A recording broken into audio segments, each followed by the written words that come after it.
how's it going? Hey. Hello. We are here. Hello, Luigi Master. Good to see you as always. Hi. Hello. Who's that in chat? Hi everyone, welcome to the 1005th reset of Vanessa Roman, my visual novel that's masquerading as a D&D campaign. My name is Maggie. I am your humble game master and artist. If my players want to introduce themselves. Hi, I'm Graham, and I'm playing Peter Shale, a large, lovable rock guy whose big heart makes up for his unimpressive reading comprehension level. And that's it. Kyle. Oh yes, that it would help to be unmuted. So I'm Kyle. I play Flynn Misselpot. I am 3 feet of stubborn determination. I am a monk, a healer, and a halfling with something to prove. So I'll patch you up, set you straight, and if you talk to some of our other characters, I will eagerly hold on to your gold. I have white hair, green eyes, and extremely well-crafted, pristine leather boots. And for the record, I am not a child, but guaranteed I will be trying to hoist it at some point during today's session.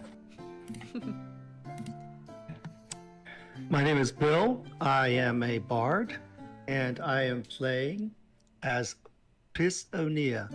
Bard by trade, singer, pretty much, sort of flamboyant and having a good time, but newer to the group, but they all love me, and so what can I say? Having a good time. My name is Ryan, and I play a 5'11" goblin warlock named Herb Gablano, and I'm definitely going to try and hoist Flynn and do the Titanic scene on the front of the boat. I knew it. I do love that you introduce yourself as a goblin. I don't know what you mean. I do feel like What he introduce himself as? Yeah. I just always assumed he was a goblin.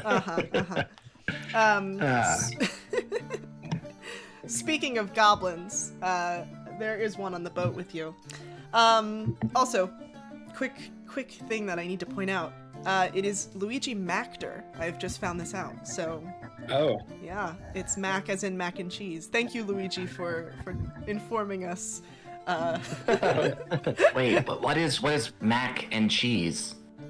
I believe Mac Cheese is a legendary hero who was known to display a big wheel of cheese. Was his He name sounds Cheese terrifying. before he slayed the cheese? Yes. Ah, was His cheese name named growing after up was him? Cheese. I don't know actually. That's a good question. You should ask the boulder. I will ask the boulder about this later. Weirdest meditations. A quick recap for those who haven't watched the last few sessions. If you're just joining us, our group of adventurers has just found themselves recruited by a mysterious organization that they are on their way to meet after they managed to discover this relic and activate it by freeing a bunch of fae that were trapped by a real jerk. They're currently on the boat with their newfound friend Maury, as well as their other newfound friend Leaf. There he is, who is a 6-inch tall pixie who just follows them around now after he apparently is someone important. At the end of the last session, we kind of had you guys sailing off into the distance. And I would say that maybe it's been like a day of travel. Oh yes, and most importantly, they do also have a skeleton basshound with them, named Chunky. Oh yes, good talk. And we'll say in between the two sessions, you guys have made pretty considerable progress. Maury has been single-handedly steering this ship. And we'll say that you guys are probably within like an hour or two away from your destination. And the four of you have just been passing the time, however you choose to do so. And how would one pass the time on a multi-hour boat trip? Out of curiosity. I have to spend hours with these people? Oh no. So just to be clear, what does Chunky do when there's nothing that it likes to eat within sight? I mean, it's a clean ship, isn't it? I mean, the crazy thing is, Chunky does not have a digestive system, so there is an argument as to whether Chunky even needs to eat. I will also say it was a clean ship, but Pewter gets violently seasick every time he is on a boat, very frightened of water in general, so there's just little bits of gravel all over the deck, rolling this way and that way, and I just assume Chunky's rolling around in it too. It's not like liquidy or gross, but he just knows where it came from, so... Chunky's the Thank the perfect... gods I'm wearing boots. Chunky's the perfect companion for Pewter, because Chunky is just like a vacuum cleaner for Pewter, except again, it just falls right through Chunky, so Yeah, like evidently it's the same amount. Yeah. Yeah, Mori is noticeably upset that you have tarnished her boat, that she clearly works very hard to maintain. She's like, listen, if you're gonna be knocking rocks loose everywhere, at least try and do it overboard, alright? It's a lot of work to keep this place clean. Okay, I hear you, but the closer I get to the edge, the more violent... Oh, hold on. Hold on, Mori, back up, Mori. It's coming out. Hold on, wait. All over the place. Sorry about that. Okay. That's my bad. Do we have a rock tumbler sound effect? I just rolled my dice really loudly next to my mic. Yeah. Yeah, Maury's not pleased about that. But while you are on deck, and I'll say that the others are on deck as well, Pewter, you notice that Maury is not currently steering the ship. She has some of her astral hands that she used to control the ship doing that for her. But she's actually assembling what looks to be maybe a puzzle, some scraps of paper, that she's kind of putting together on the floor. And she kind of seems to be focusing on that. And the others see this as well.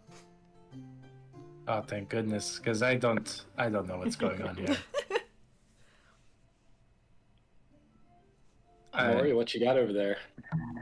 Oh, yeah, so you remember that contract you ripped up that belonged to Azaria? Oh yeah. Yeah, I've sort of been trying to put it back together. I feel like it was probably important, and so I wanted to make sure that I grabbed it. And she kind of gestures to where she has assembled with pretty solid accuracy the contract that Azaria had. It's crazy that she managed to put it back in the case. It's almost like you guys were supposed to look at this last session. It's also good it's not so windy out here. You'd think these little scraps of paper would be blowing all over Yeah, the no, place. it's crazy. She's actually been using the gravel that Pewter's been spitting up as weights on all of the little different pieces of paper. That is So it's covered unsanitary. in poop, eh? That's so disgusting. Please stop playing with that, Mori. It's like little chunky over here. But yeah, as I don't know if Herb is like looking over her shoulder. Yeah, I think so. Yeah. And you're kind of like skimming. It's a pretty standard warlock contract. It grants powers and magic in exchange for, undying loyalty and servitude, and maybe also his soul. There's like little provision about if the contract is ever destroyed, you get dragged off to evil jail. But what kind of draws your name, or draws your eye, is the name, which is signed at the bottom. Namely, this is the person who is granting the boon. And the name appears to be Vanessa Roman. And That's a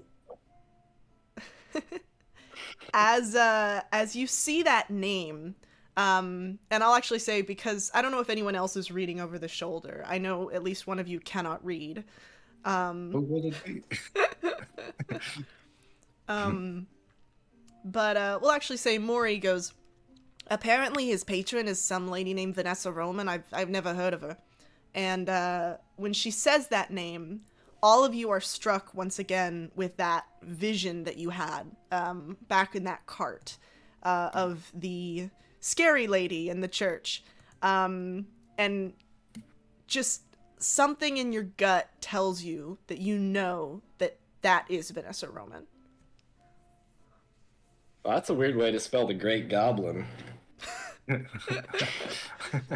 He's the one who gives everyone their magic powers, by the way. I mean, Can we have a little huddle? Sorry, Maury. I'll leave you to your contract. yeah, okay. Herb. Yeah.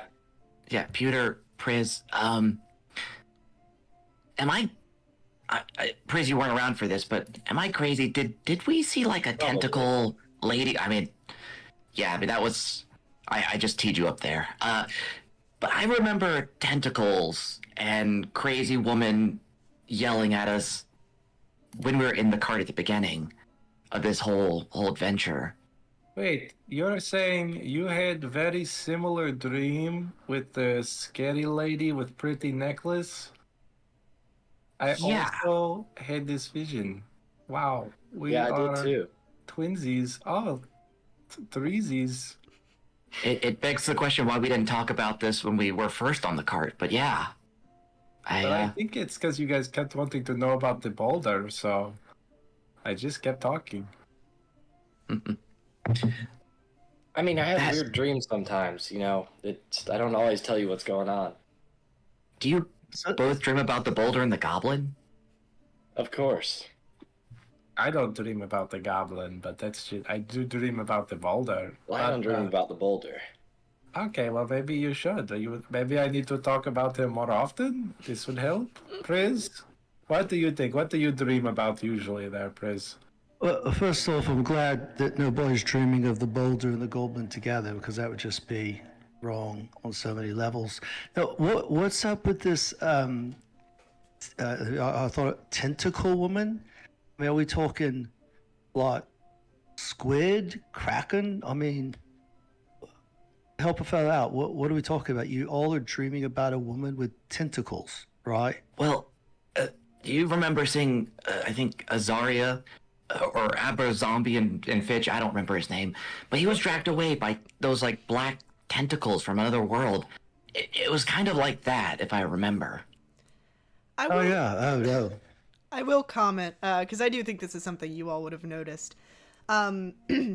They are less tentacles and more of vines. They're just kind of a charcoaly gray color. You can continue calling them tentacles if you so choose, but I just felt the need to make that distinction.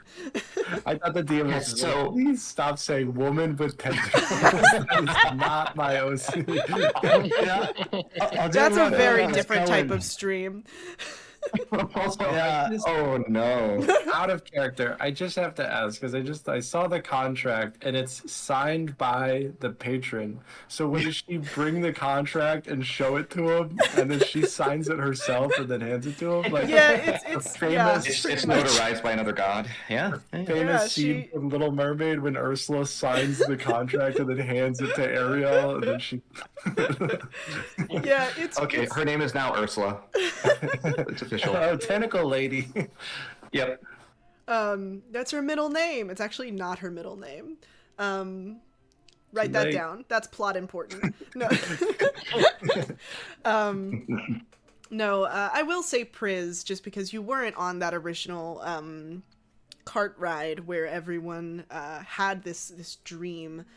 I will say that you do get a sense of familiarity when you hear the name, just like everyone else. You may not have a face for that name quite yet, but something does strike a chord in you concerning that name, a sense of unease. All right, so you say strike a chord. Are you trying to be like punny with me? Sure, Is that what you're going yeah. for? Because I'm a bard, I struck a chord. Uh-huh. I got it. I just, I didn't know you were into puns. I do All right, love so that now, you yes. use your character voice to talk to me. It's just. He is does mine. this in person around us, counting mathematics out in the air, Yeah. talking about actions. We have no idea what's going on. I come from a generation that did math in its head, so I can do that. I could just like count in my head out loud and do math. It was old anyway. It was different back in my land. As you guys kind of are in your little huddle, Mori does she is giving you your space. She's not eavesdropping like a certain character might have. But Oh, and Anya you check. you have tripled. Yeah, you can roll a perception check. But I imagine this We is a all- regular routine for you is verifying Anya didn't make it onto the ship. A 17 for an Anya check. Yeah, you We do all not. stop the You're huddle. you're thankfully able to deduce that Anya's probably not on the ship. Mori does call from the front where she wasn't eavesdropping on you, but she is kind of back to steering the ship, and she goes, "Hey, we're here. So if you guys want to look at it, I don't know." I think looking out at the water makes it worse. So you guys go ahead. I'm gonna keep staring at the big pole in the middle of the boat. You hang in there, big guy. Thank Well, you. I'll little walk guy. over to the bridge and over to the side and take a gander at whatever she's talking about in distance. Because Yeah. I'm running out of rum anyway, so it's all good. In the distance is a large silver structure. If this were a modern telling, I would tell you it has a kind of modern feel, but in this fantastical world, it looks very cubic and flat, but it has that silvery shine of new polish.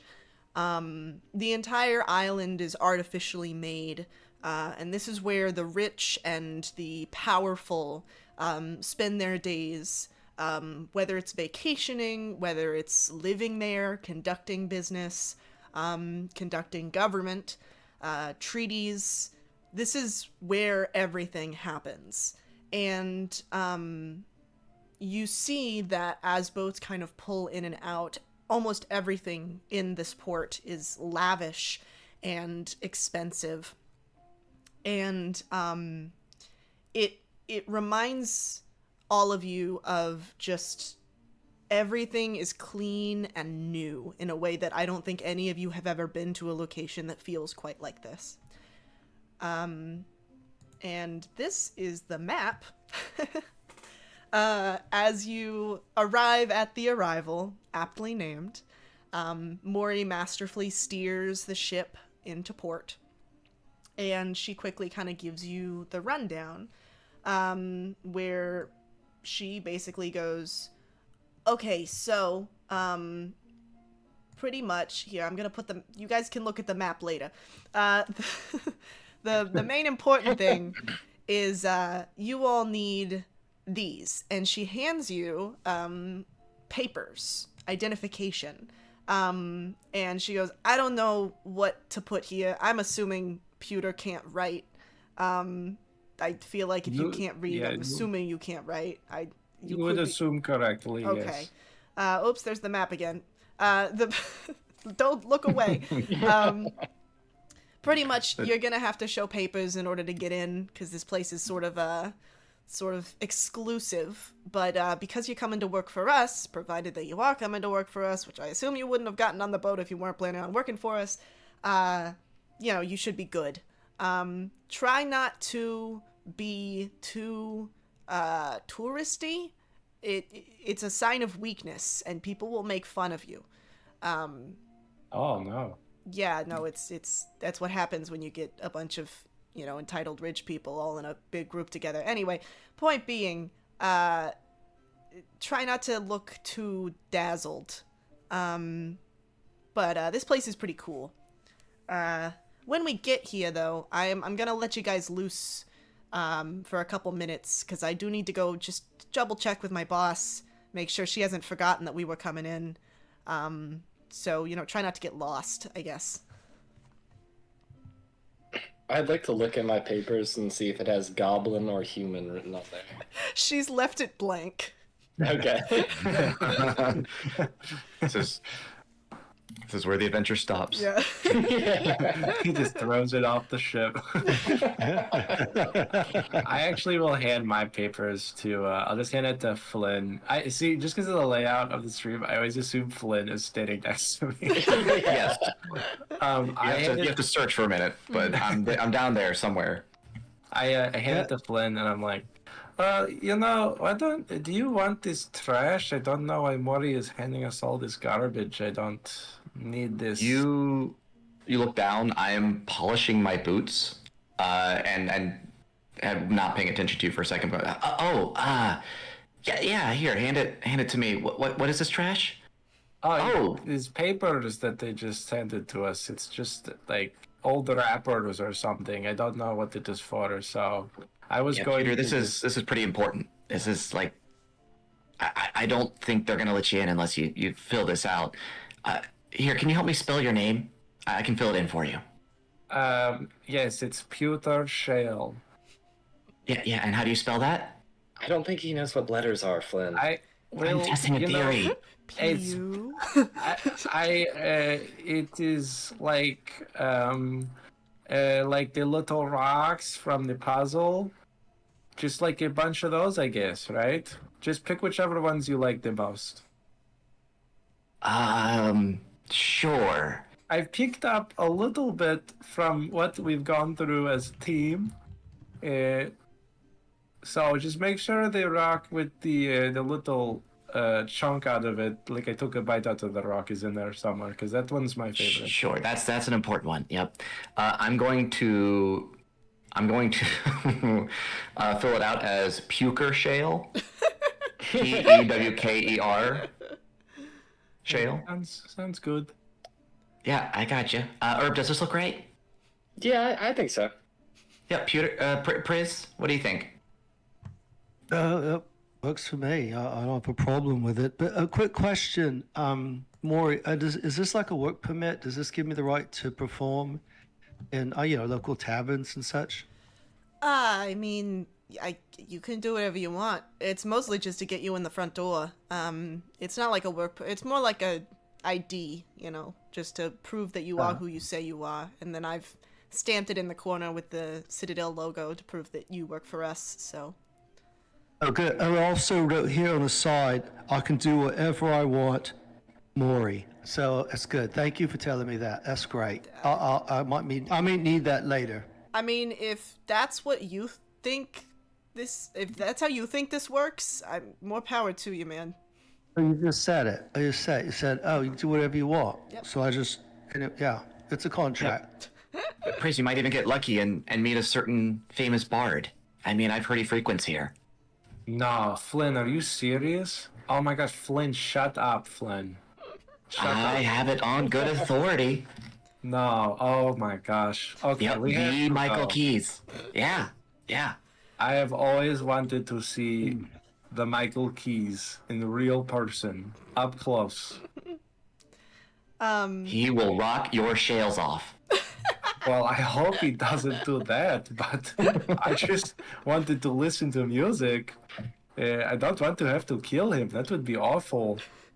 You actually want to kill him. I mean, you have a right. I mean, Well, so if he doesn't it is annoy you, illegal. I would just, if it annoys you, just, flatten him. I'm good. I'll cover for you. Yeah, Please, that is not nice. I do got a comment. Refrain from murdering anyone if you're at Oasis. That will get you kicked out. So, don't do that.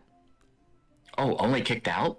That's Yeah. actually pretty lenient. It's crazy that the central location of the government doesn't really care. But I mean, like, it's more of just they don't want you like tarnishing their streets or whatever. I will say she is tying off the ship, and she has actually started to like leave. And she's like, "Okay, you guys can go adventure or stuff. I'm gonna settle things here. Just show your ID at the door, and then putz around. I'll come find you when the boss is ready to talk to you." I'd like to write mind goblin on the blank space in my on my papers. Dear God. No. No. I'm sure that this won't have any consequences. And yeah, we're gonna put the fun map back on the screen real quick if I can find it. Oh, here it is. Okay. And I know it's a little bit small. Let me see if I can zoom in a little bit. Well, while you're doing that, I'm gonna look over at the others. I think the Mori said that people here are very rich. Does she mean like rich with friendship? That we are as friends rich? That might just be hyperbole. Whatever's on the map, hyperbole. Yeah, that one. Oh, okay. Who's Like, never not mind. meant to be I'll taken figure it literally. out. You approach the door, and sure enough, there are guards that are at that front. And as people kind of walk by you, they're almost like a TSA type thing. They're in their little booths and checking people's documentation as they come in, with the little like kerchunk stamp things that are at like passports. How high quality boots are we talking about? Oh, boots with an H at the end. Booths. Oh, boots. I thought you said boots. No, they're They, just I in mean, they are giant wearing shoes. some stellar boots as well. It just goes with the whole uniform. I'd like to turn to Mori and show her the vial of pixie dust I still have in my backpack and say, "Am I gonna get in trouble for this?" Just say that it's for potion brewing. That usually gets around the Okay. the big stuff. Yeah. You have a medical excuse? Yeah. Got a pixie dust card. Yeah. Speaking of pixie dust, I will say that Leaf is hiding in, I think, usually Flynn's bag. But I would say he probably jumps around between Flynn, Priz, and Herb. I don't think he hangs around Pewter as much, mostly just because he's worried that he's gonna get crushed. Plus, my head spot is reserved for a special little pooch, so sits on my head sometimes. So, Sorry, go ahead. Do you think there's going to be a problem? I mean, did she give him a paper? I was just thinking that. Yeah. Hey, well, no, she looks like she's busy with the dock hand. Okay, Leaf, you there? Uh, No, Leaf is eating something in my little. yeah. No, You it's see okay. him. Go ahead He and has finish your lunch. the. You saw him. He actually has some pixie dust that he apparently at some point snuck into Herb's bag, took some of the pixie dust, and then transferred it back over into Flynn's bag. And as you kind of open up to check on him, you see him quickly like scarf it down and be like, "No, it's fine. What's up? What's up, guys?" Wait, are you planting evidence on me, Leaf? Come on, this is not gonna go well. You see him kind of like quickly eat the rest of the pixie dust, and he just goes, "No, everything's cool and totally fine, and none of it's here. Don't worry about it." All right, just be very quiet because I have a feeling if they find you, we're gonna be in big trouble. Oh yeah, no problem. My lips are sealed. Having taken Like, out can you the cast pixie dust- invisibility or something? Oh, Like, can you just like Yeah, disappear? that's actually crazy that I can do that. That is a thing that I am capable of doing. And as he's saying it, he actually does just vanish. I was just taking a stab in the dark. That's The else stab can was in you the do that correct you haven't told direction, us? bro. we just need to start asking him for everything. Leaf just magically has all the answers all the time. Oh, he's like a multi-tool. Yeah. Hey, Leaf, I get out of the backpack though, mate. If you're invisible, because if they start poking around in that bag, it's gonna be a bit weird if they grab you. If you know what I mean. I am nimble enough that I am able to easily dodge any of the poking that they might do. So I'm not really worried. Also, hi, I'm here. Oh, no, you're invisible. Oh shoot! Yeah, sorry, guys. You're still off. Oops. Oh god. He's back. Oh, good. Also, Priz, why do you think they will poke around in our bags? We look just like everybody else here. I don't know why we would get touched. All these other fine, fancy people, they walk right on through. They just get a little wave at how you do. And so I think it'll be fine. And Peter's gonna start walking towards the security guards. Do they have golem wands? The security guard goes, all right, I need your papers. If you have your papers, I need you to show me your papers. Okay, yes, I will show you. You feel my the papers hit the back of your leg. I'm just kind of Oh. tapping it. Yes, here you go. You can keep these. And I hand them to him. You see him kind of look over it, and you see the moments where, like, he opens his mouth as if to say something, and then just, like, closes it sadly as he keeps reading. Peter's just smiling at him and staring at him the whole time. Yeah.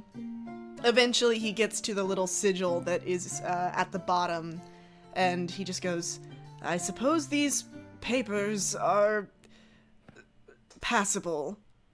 Here you go. And he hands them back to you. Can I tug on his pants?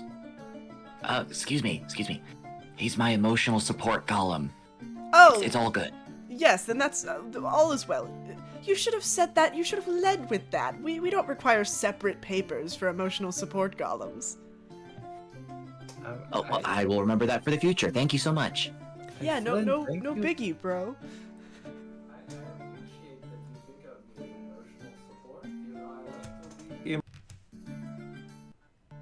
Everybody, I am here if anybody needs me. Always pat on the back. There you go. You've always been a rock. Oh, thanks, Briz. You have always been a cat.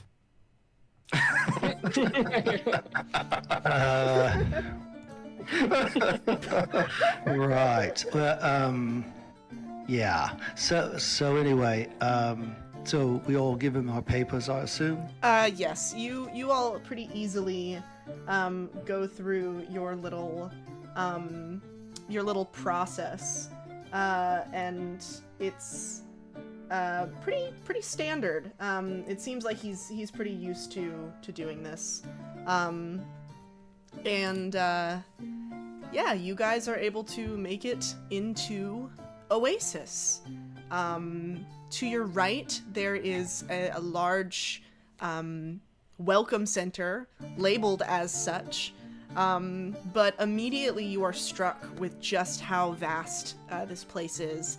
And for the players, the best thing I can equate it to is it's pretty much like a really, really fancy shopping mall, with little stores and places. But additionally, they have these kind of big areas where it's almost more for like street performers or just a variety of things. But it's very elaborate and modern, like you guys have not known before.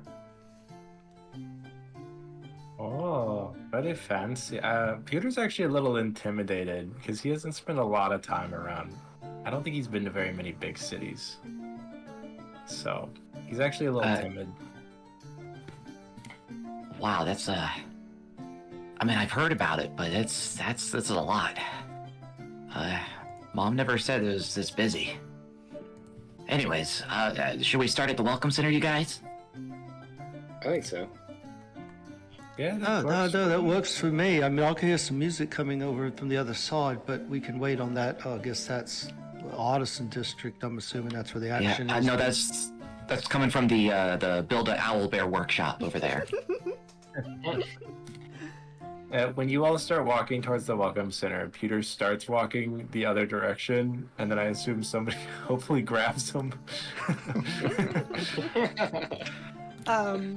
You all make your way over to the Welcome Center, and there is a elven lady that's behind the counter, and she looks up at the four of you, and specifically she looks at Pewter, and she just goes like, "Oh my god, you guys have like a golem? That's so cool."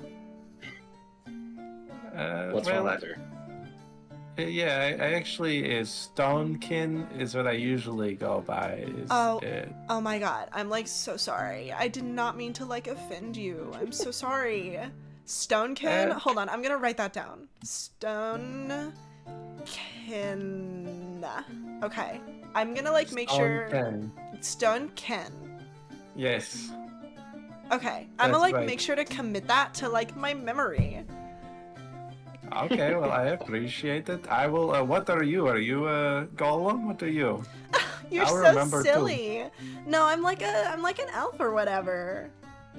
Okay, elf or whatever. And I grab my papers from the security booth, and I just pretend to scribble something on, but I'm not holding anything to write with. So. You're like completely destroying your identification papers. Just poking holes in it. Elf or whatever. Yeah. There we go. She goes, "Oh, like, you don't need to, show me your IDs or anything. If you got through the door, I'm, like, assuming that you're all good. But if you need any directions or anything, like, I know this place like the back of my well-manicured hand." I'm just curious, and I'm sincerely hoping it's not true.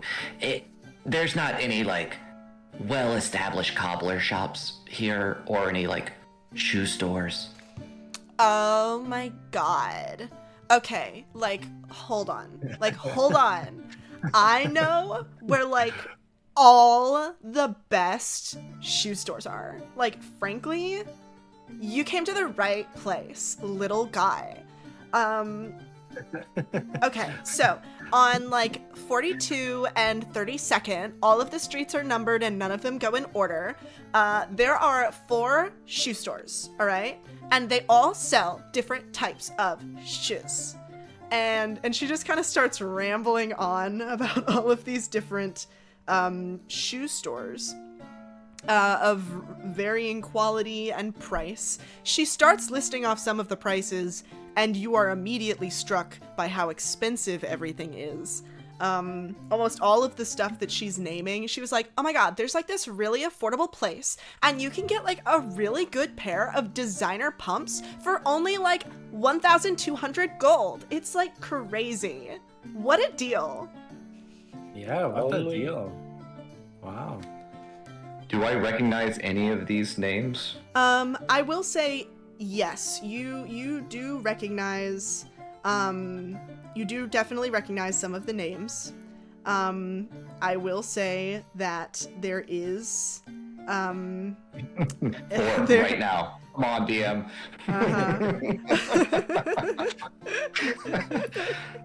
You recognize a lot of the names as potential competition, but the one that she raves about the most is when she goes, "But like the best place to get shoes without fail is we have our very own branch of Misselpot's Magnificent Footwear." Ah! It's like crazy.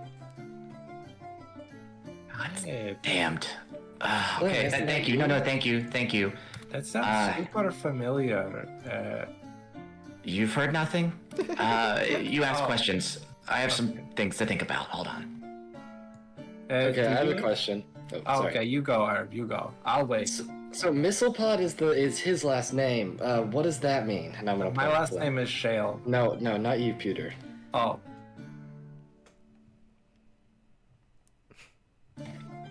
I have meandered away. Yeah. I'm pacing. I'm pointing at Flynn, and I'm asking the shopkeep what that means. Oh, she goes, "Oh, that's like crazy. Like, you kind of have like the last name of kind of like a celebrity." I mean, I guess everyone here has the last name of a celebrity because you kind of have to be a celebrity to be here. But like, that is totes insane, bro. I did not know Flynn was celebrity. That's pretty cool. Do you have a Shale store? Let me check the, like, directory. And she pulls out a little book that she starts flipping through.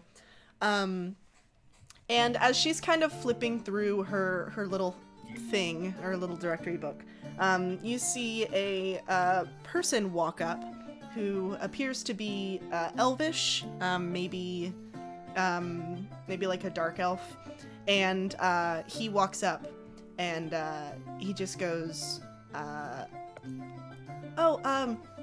hey, Lindsay, you haven't gotten any, like, updates on, you know, like the thing that I asked you about when you were asking people about the thing that's you haven't gotten any updates on that.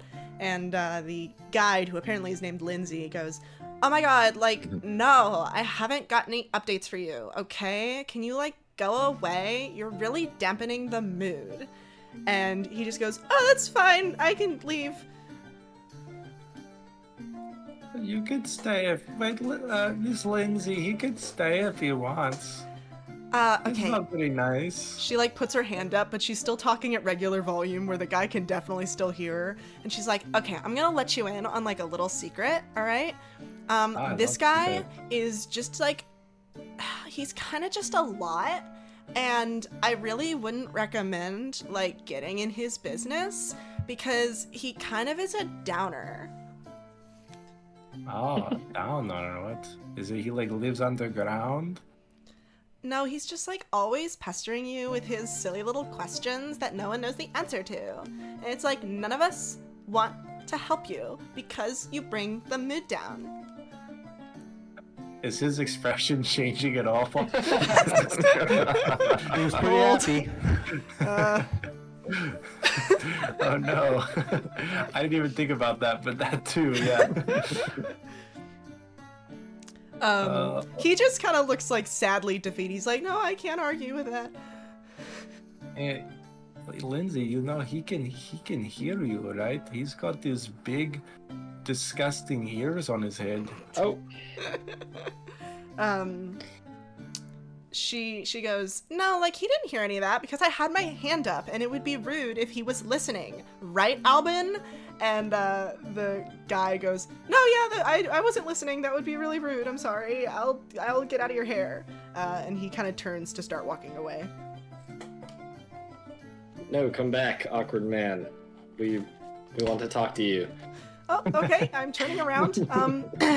Hi. Hello. What? Okay, I didn't really think about it. Past this point, no. What were you gonna ask her? Maybe we should go somewhere else where she can't hear us. No offense. But, Yeah, you know, she's kind of being the downer now, you know. It's very mean things she says about people. She kind of looks between the five of you now, I guess, and she just goes, okay, listen, I'm trying to help you, but, like, if you want to call me the downer, then it's your funeral.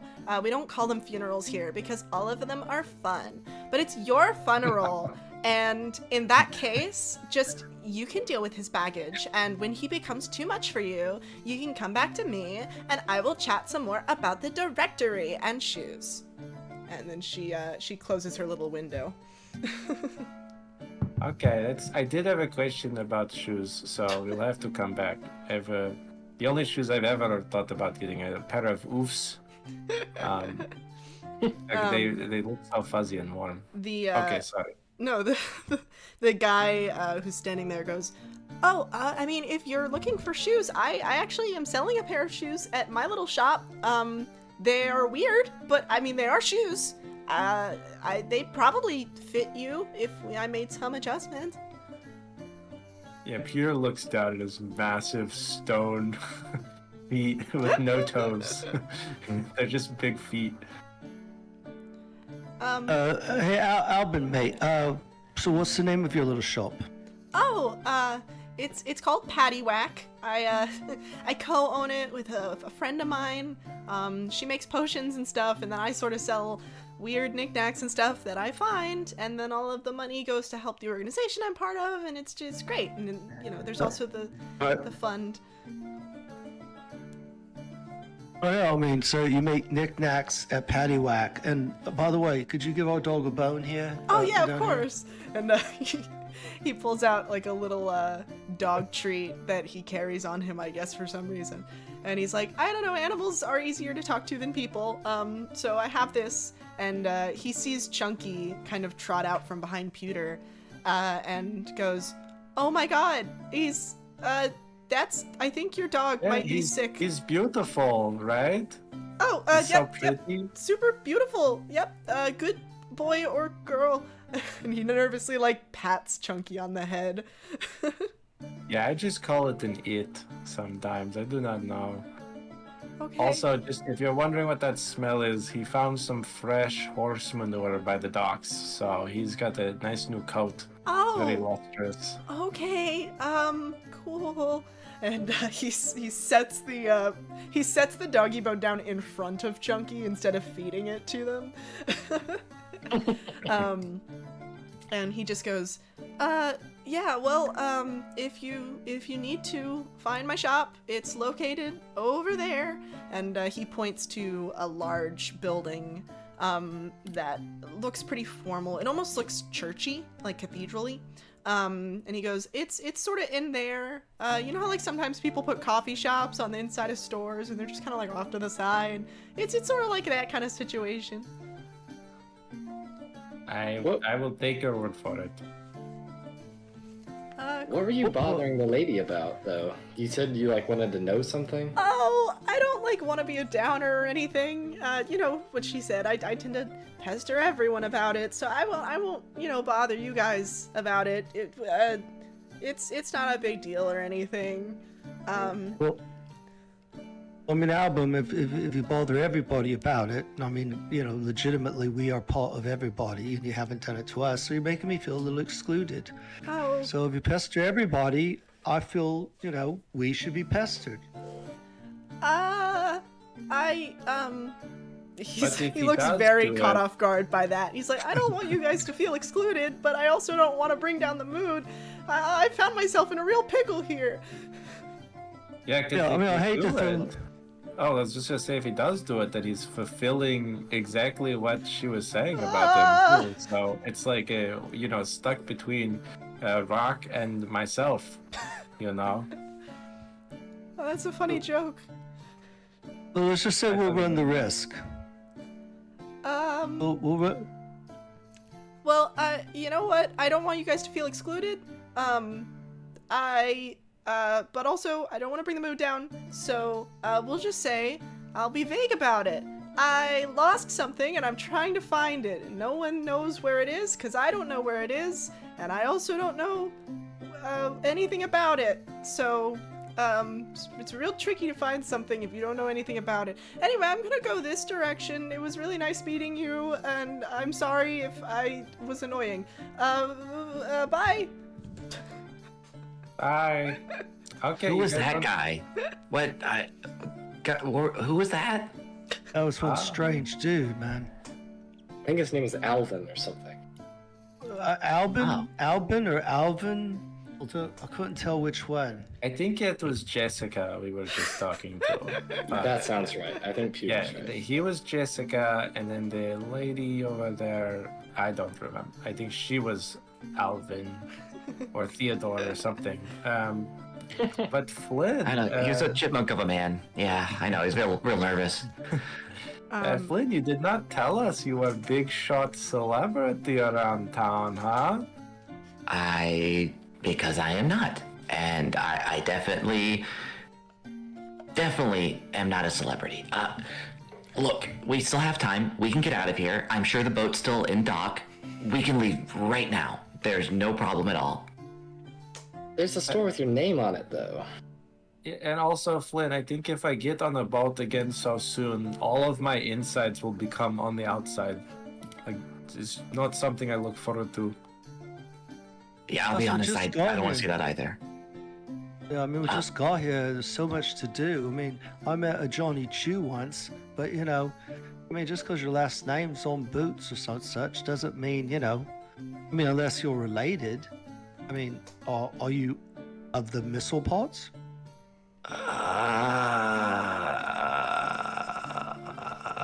It sounds like he's not. Nope, unrelated. He would probably be more certain if he was, so. Well, look at how nice his shoes are. There's no way. Ignore it, and I go to like try to scuff it, and then immediately see the scuff, and I have to rub it out. Like, okay.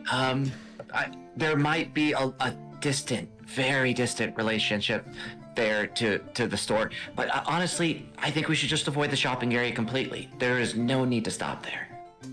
I thought you said your mom said something about this place. No, I didn't. No, because you did do that.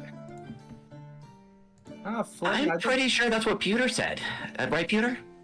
No, I actually do not have a mom, but Flynn, I'm very surprised to hear you do. I did not know you and Priz both have moms. That's so crazy. What a coincidence. Yeah, let's focus on that. We have whole families. Wow, Like that's pretty crazy. Are you just kind of like spontaneously created? No, that would be insane, Flynn. I don't think anybody just poofs into existence, you know. I was crafted this way, so. Something about Pewter being like, Flynn, that's insane. Come on, Flynn, stick with the program here, big guy. Don't get big head just because you're a celebrity all of a sudden, you know. As you guys are kind of milling about, discussing this, Mori does actually walk back up to you guys, and she goes, "Okay, everything's settled with the boss. We're good to meet her if you want to meet her. And by what I mean, you have to meet her." Okay. Well, we weren't really doing anything anyway. We weren't allowed to go shopping. There was nothing to eat. Let's go. What do you guys think? Yes, please, let's go. Oh yeah, don't worry. There's shopping at the Citadel. We actually have this little weird shop that's sort of in the Citadel. It's run by these two guys that are fellow employees of mine. Just little trick. Be nice. There's a guy there with like a tie and glasses who looks like the nerdiest guy that you've ever seen. He's really sweet, but just don't ask him about his dad. That's like the one thing. Oh, Alvin? Oh, you met him. Yeah, he's like that really awkward guy. Yeah, no, that's him. Also, it's Albin with a B. I don't know. I didn't judge whoever named him. There's a bee? What are the bees? Funny jokes. I don't understand. I start laughing. Oh yes, I'm such a crazy jokester all the time. But she leads you guys over to the big formal building that Albin was pointing at. And as you guys are approaching the door, you see someone else is kind of walking with her hands full. She's got a lot of like random floral stuff and bottles. And you see her kind of see you guys, and she just goes, "Oh, hi. Mori, are these guys with you?" Well, I mean, we're not. I'm not really with Maury. I mean, I'm free. If that's what you're asking. Oh, I meant more of like, are you traveling with Mori? New recruits maybe? I know Mori mentioned some new recruits. I don't want to be rude. She kind of looks at the four of you, and then you see her kind of like hold her hand out to like shake your hand, but her arms are full. Just pretend like the art reflects that. And she goes, "Hi, I'm Liz, and if you guys are gonna be working at the Citadel, then we're gonna be coworkers, I guess." I shake her hand and make good eye contact. Hello, I am Pewter Shale, and you were just speaking to the very handsome cat man over there, Mr. Priz. And then these other two, one of them is named Flynn and one of them is Erd, but I always get them mixed up sometimes. And when he shook her hand, I used my cat reflexes to catch whatever dropped out of her arms as a result of that. Wait, I'm does that mean you imagining also bat it around on the ground? I'm imagining she didn't drop anything, so you kind of like knocked something astray just so you could catch it to look cool. He saw something sitting on the edge of a desk and Yeah. he just pushed it off. Well, you work with what you've been given, you know, and I've got really good reflexes and try and impress the young lady. She goes, "Oh, thank you. I appreciate that. Okay, so pewter, priz, and then I've got a 50-50 shot. I'm gonna guess that herb is, you, and she does point to you, herb. No, that's incorrect. No, she got it right. Oh, I mean, good job. Yes. And, Maury goes, yeah, that's herb, the goblin. Why'd you say it like that, though? Why'd I say it like that? Oh, I don't know. She kind of throws her arms up and walks inside, kind of expecting you to follow her. And Liz, who kind of has her arms full, goes, "Oh, don't mind her. She's just, well, I don't know. Cranky? Sure, yeah. She doesn't mean it. She just is overworked, I feel." Here, come on in. And she kind of uses her hip to push the door open, and she holds the door open for the four of you. I guess we go on in. Yeah. As you walk in, yeah, I feel like I should put some different music on. We'll switch to that one. As you walk in,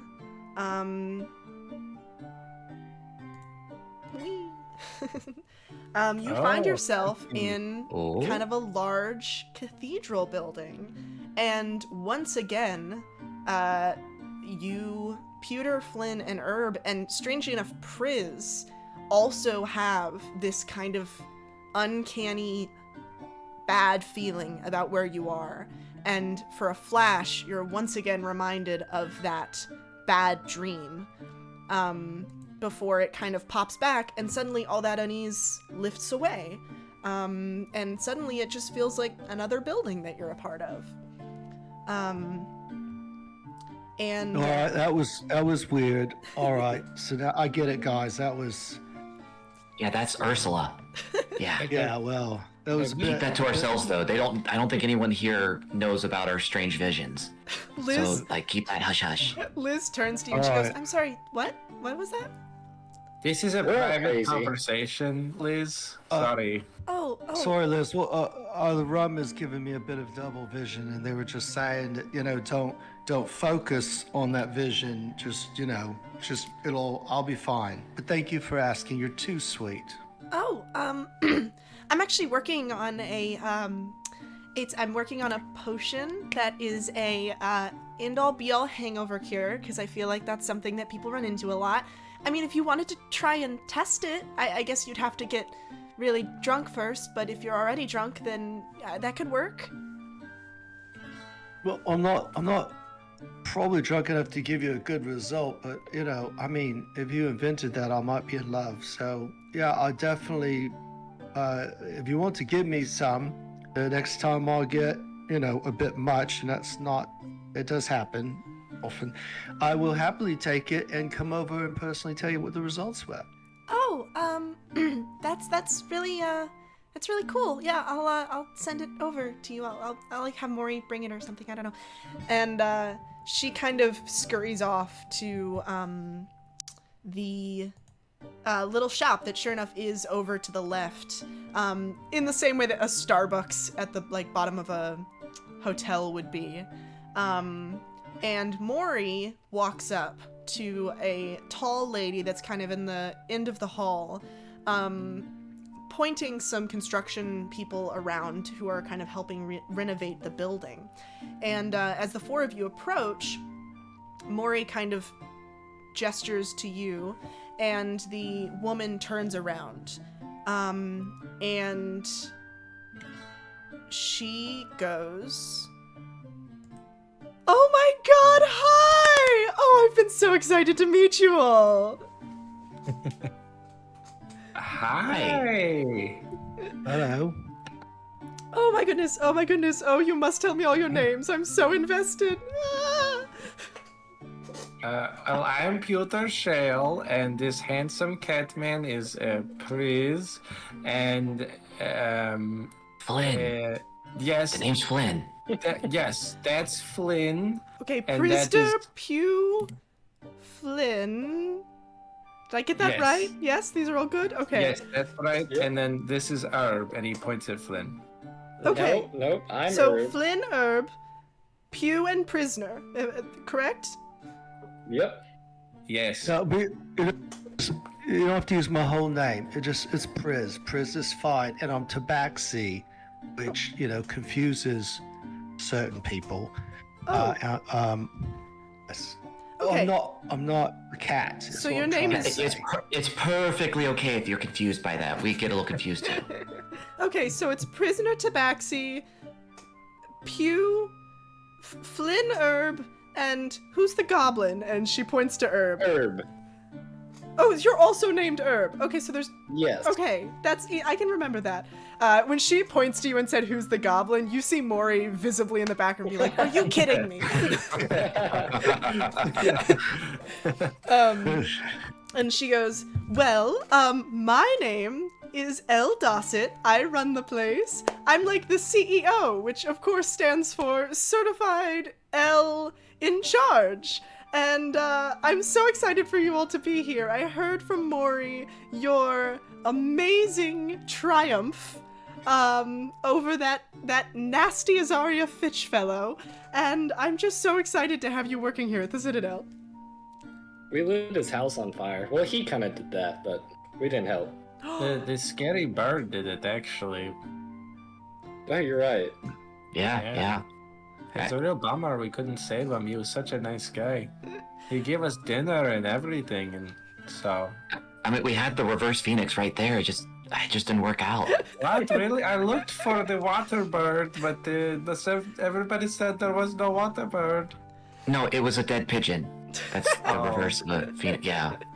That's fair. Elle goes, "Well, don't worry. From here on out, we're more than happy to finance your arson."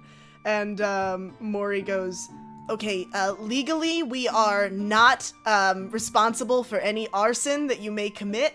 I do have to point that out. We cannot encourage arson legally." And Elle goes, "Oh, yeah, of course. That's Maury, always keeping me on the straight and narrow." I don't know what arson is, but I really like your vibe, Miss L. It's very nice to meet you. Thank you. I love your vibe too, Pew. Oh my goodness, thank you. All right, let's talk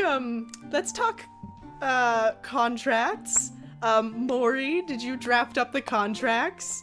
And Maury goes, I was just on the okay, give me 1 second. I'm gonna go write up the contracts. Amuse yourselves. And she kind of sulks back into her, presumably her office, kind of a room off to the side.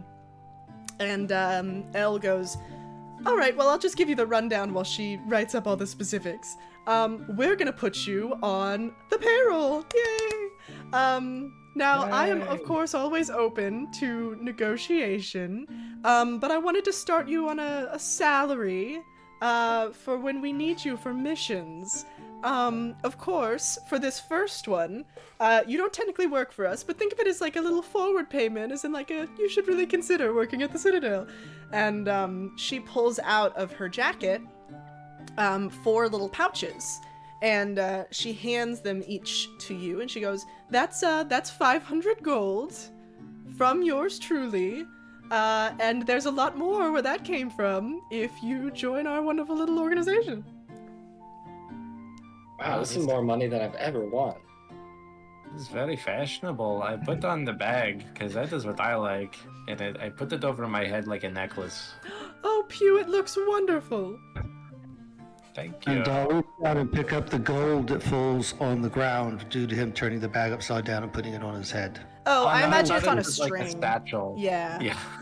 What? I'm not wearing a bag on my head where I can't see anything. I put like the satchel strap over my head like a necklace is what I imagine. I would completely assume the bag was over your head and you couldn't It's see not that far-fetched. It's I'm not a stretch. Stupid. I'm not stupid, Praise. What the hell? Come on, man. All right, so 500 gold each then? Yes. And she goes, "You are more than welcome to spend that anywhere you like, but might I suggest our lovely little shop, Paddywhack. I'm a big fan. It just has the weirdest stuff in it. The other day, I bought, you get this, it's this little black orb, and when I shake it, it tells me what to do." And she pulls out this little black orb and she shakes it and she goes, "Watch this. Should I eat ketchup for dinner?" And she shows it to you and it says outcome unlikely. And she goes, "See, now I won't have ketchup for dinner." It's crazy. Ask it if I should get more money. I mean, it is clearly of very ancient divination magic. Why don't you what I shake it think. again? So instead of us negotiating, let's leave it up to chance. Oh, okay. Sure. Should I pay them each? What's a number? Throw a number at me. Let's have fun with this. Oh, Double. 7. 7? Nope, not Double 7. 7? Okay, double well, 7. well, So that's 12. No, That's- no. So close. I understand a good pair of boots. Double I understand 7 a is good pair 12, of boots here will actually. run you about 1,200. So why don't we do another 700, and at least we could get a nice pair of boots, you know? So 12 plus 700. So that's 1,207. Okay. And 1,207 yes. sounds like a All right. nice round number. Should I pay them 1,207? And she shakes it. Just show me what it says, and I'll tell everyone. She shakes it, and it hold on, I have to look up a magic 8-ball. The DM is exciting. Hold on. Yeah, I'm hoping to roll for deception here if she shows it Shake to magic me first. 8-ball. I also lean over. Oh, it says without a doubt. That's fun. Oh, wait. So- Did only you can hear it? I don't understand. What? Does anybody else hear anything from this thing? Can I? I- Oh, like it the doesn't molder. speak. She shows you the little thing. It says without a doubt. So I guess I'm paying you 1,207. Was that what we agreed upon? Yes. And as Yes, an additional 1,207, correct. And as Maury walks back out of the office, she goes, we are not paying you 1,207 gold. I don't know where you got that idea." The Oracle said so, though. Maury looks at the magic 8-ball in Elle's hand, and she just goes, "That is not it's a children's toy." Okay. All right, Elle, let me handle this. And Elle goes, "Oh, okay. I sort of just let Maury handle all of the financial witchcraft." And Maury goes, "Okay, listen. Here's how it works. I'm assuming that Elle gave you the 500 down payment. That's for the work you've already done. Collecting the 500. yeah. Elle, you gave them the money, right?" And Elle goes, "I think I did." And we got this Wait, nice she- little necklace. Everybody got one, and I jingle my bag on my neck. Maury goes, "Oh, okay, cool. So you did get it. All right. Basically, we are prepared to double that for every additional sage that you bring in. So you've already got one. That was Leaf. And for every additional sage you bring in, we'll double your payment. So this one was 500. Next will be 1,000. It grows pretty fast, and there's a reason for that. We have it on pretty good authority that these sages are really, really hard to find. They could be literally anyone in the entire world, and we have absolutely no science of determining where they might be. So it may be a considerable amount of time until you find one. Because of that, we are prepared to give you lodging and accommodations, as well as a weekly salary of 20 gold pieces, in the interim. And then at any given time, we can send you out on fun little missions to, check to see if there's anything there. Probably won't be, but you'll get paid for those as well, on a case-by-case basis. When you say sage, I mean, you mean sage like the person. You're not sending me out looking for shrubbery, right? No. Pretty much, sages. We don't have the specifics. Actually, honestly, that's probably gonna be your first mission. We're looking for a researcher. Albin and Liz were doing their best, and they've given us some of more of the cursory knowledge. That's how we knew, what the amulet kind of does. We know it's made by the gods, and we know that there's these people associated with it called sages. But we don't really know much about it. So if you find anyone who seems like they'd be qualified to do research and, I don't know, seems pretty smart, maybe work to recruit them, see if you can get them to come work for us.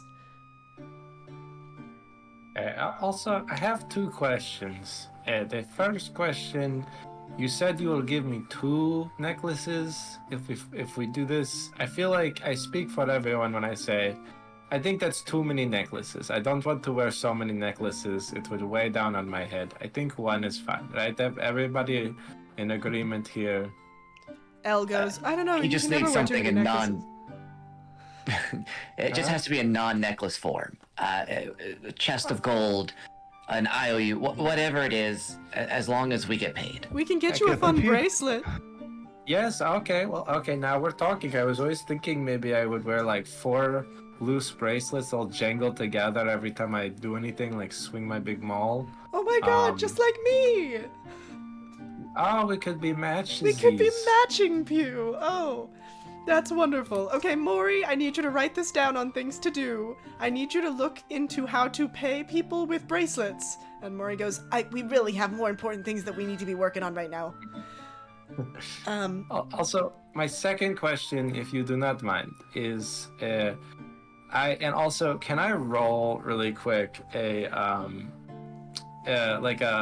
don't know if it'd be like a intelligence just roll or something. Sure. I'm trying to see if Pewter's starting to piece together, because he's been around people long enough now, and he keeps seeing writing pop up. If he can start to piece together the basics of understanding what language and written language is.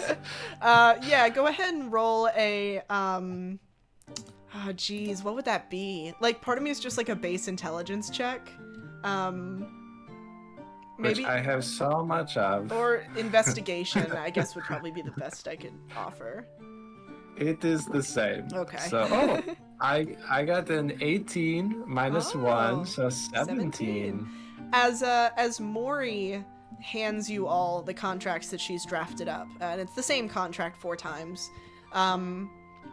Pewter, you think that you recognize kind of a cluster of symbols that you've seen quite a few times at this point. You think that might be your name. Oh, okay. All right. Yes. I want to know more. And then I hand the contract back over to Elle, because I assume she has to sign all these. You see her, like, when she hands it, Elle kind of turns to Maury and is just like, do I have to? I thought, do I have to sign it? And Maury goes, no, they're signing it. Just put the pen away. And she goes, oh, okay. And she hands it back to you, Pewter. Peter, can I see that? I don't know. Herb, do you think it'd be a good idea for us to, read over this before we sign anything? I think so, yeah. Yeah, you read over it. Roll an investigation check for me, Flynn. Or whoever wants to read. I guess I'll read it too. I'm going to read mine too, so. So everyone except Investigation? Pewter. Yeah. Oh, I rolled. I got a 13. 11. What did I'm investigating paper quality. I rolled a 17 plus 2. That's 19. Okay. Herb? 21, sorry. 21, okay. Pewter, this is some good quality paper. Excellent paper. Flynn... I like what I'm seeing. I'll say all 3 of you ascertain this is a pretty standard business contract. Herb, I'll say, because you have some degree of expertise in this. This is not anything like a warlock contract or anything like that. This is an employment contract. basically setting aside base pay. You don't have paid vacation days, but in your contract, it kind of just looks like this is a pretty cush job. I mean, you're not really doing much except for if they choose to send you out on missions. But even then, they're paying for whatever housing you might need when you're there. It seems like it's a pretty good deal. My uncle and I used to scam people with contracts all the time. This one looks legit though. Herb, there's not anything that says it's gonna drag us to the 9 hells or something if we No, break it's it, not right? like it's not like the evil magical tentacle contract. Okay. Also, Herb, I did not know you had an uncle. Why have you not said? Yeah, my tall parents were killed when I was young. So my uncle Boni Gablano, he adopted me. Oh, I'm so sorry about your orphanage, your orphan status. I'm sorry. It's okay. It was a long time ago.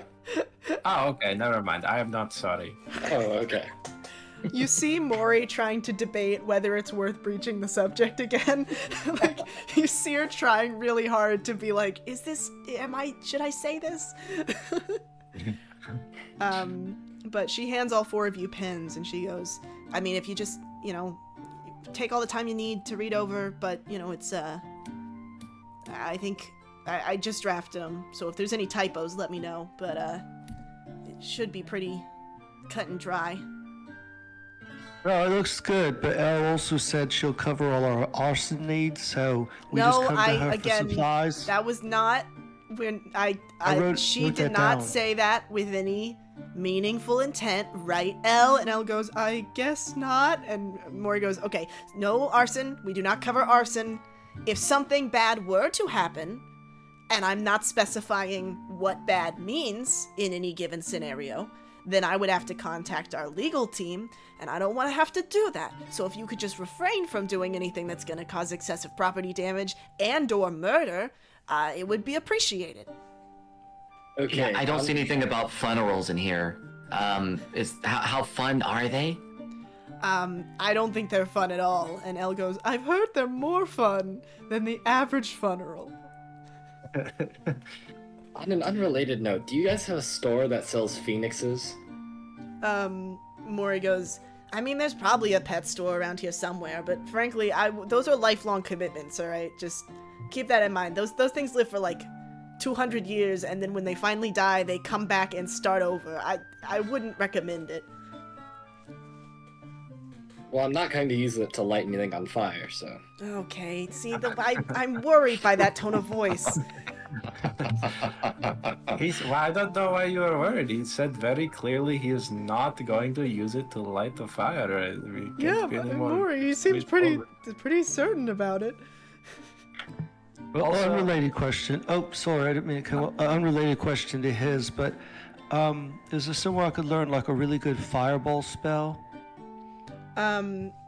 Mori goes, again, I mean, there's probably some like scrolls or move tutors around here somewhere, but, I would say, I don't know if I'd say this with no intent to be mean, but are you sure that you're qualified to learn the fireball spell? I don't know how strong you are as a bard. Oh no, I mean, just something I could, do a little arson with. Okay, so again, we gotta avoid. Let's not say the A word anymore, if that's possible. Especially if we're just all right. Okay. New plan. Sign the contracts, and then we can talk about all this. Capiche? Okay. I don't know, guys. Should we check if we're gonna get paid? I think we could ask a couple more times. Mori goes, fantasy, Jesus Christ. we get paid in advance. You meant Boulder, but it's okay. Bad mispronunciation there. Mori goes, what do you It's mean okay, do you guys. get paid in advance? We just gave you 500 gold pieces. No. See, that was a signing bonus, and I'm gonna sign. So once I sign, I've earned my signing bonus. Done, finished. Now you want me to start working right away, right? So I need to get paid for this week. We're getting paid in hotel coupons, though. Oh, Oh yeah, Jesus. that's right. We get the vouchers. Oh, holy boulder. This is insane. Thank you, Chris. Do you all sign your contracts? Yeah. Okay. Yeah. Flynn, of course, starts to sign mine for me, and then I say, actually, Flynn, maybe you let me try to do the little, can I hold this for a second? I think I would like to try to do this by myself. I mean, I don't think they're gonna accept your handprint. I know we've done the whole like trace your hand like a turkey, but I just don't think it's gonna work this time. Well, actually, Flynn, you might not know this, but I think that this little shape over here is mine is me. You know, I think, Flynn, Peter, you're right. that some of these things that we've been seeing actually mean something. Did you know this, Flynn? I've never actually pieced that together. That's amazing. Can you show me? Well, yeah, I can try, and I do my best to basically just copy the exact symbols I see that I thought were my name, that seem somewhat familiar to me, onto the. But I'm just writing it. I'm not writing it on the signing line because I didn't really track that that's what was supposed to happen. So I'm just writing it somewhere in the middle of the paper. It's very rudimentary, very kindergartner's first time signing their name. But And he is backwards. the P is backwards. And he also puts the misprinted K from his ID, because that's sort of what you're reading. You're just kind of mimicking what's at the top of the page. Yeah, it's Pewter Shale. He did it. Yuka, I always said you were the smart one, you know. I said it before, I'll say it again.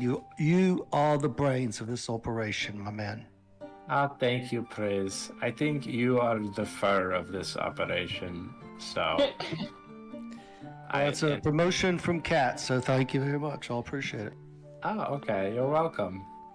And, Okay, here you go. All done with this paper now. I'm and feeling very confident. yeah, Mori looks a little disgruntled over the fact that you signed it just in the middle of the page, but she goes, honestly, it's more than what I expected, so I'll take it. And she goes to collect it from everyone else. And she goes, okay, I'm gonna go file these. If you guys want to go shop in Paddywhack, see if you can get yourself something with the money. I wouldn't recommend spending all of it, but then we can show you guys to your apartment lodgings for while you're staying here. All right. Right, quick question: is there any? It's a beautiful town, by the way, gorgeous, just gorgeous. Is there any like crime in the streets? I mean, walking around with 500 gold. I know around here that's probably pendants, but is there any areas that we should avoid walking around? Mori goes, yeah, I really doubt someone's gonna mug you for 500 gold pieces, but yeah, I mean, there's not really any shady parts of town. This place is sort of exclusive, but I guess avoid going to the sports, the Hyper Bowl. There's a lot of sports going on, and sometimes people get drunk and upset, and they lose bets and stuff. So there might be some more rowdy people over there, but it's also directly next to the church district. So I don't know, it sort of counterbalances, I guess. I wouldn't say there's any places necessarily to avoid. Oh, you say church district. I assume this is Temple to Boulder. I would actually love to stop by there if you guys do not mind. Just to check in. I mean, yeah, I don't know if there's a temple specifically for your god, but you can certainly check. I would assume it is the biggest one, because the boulder is the biggest god, is biggest rock. So. But yeah, Mori kind of takes your documentation and she goes to put it away. And Elle goes, all right, well, I have much work to attend to in the form of decoration, yay.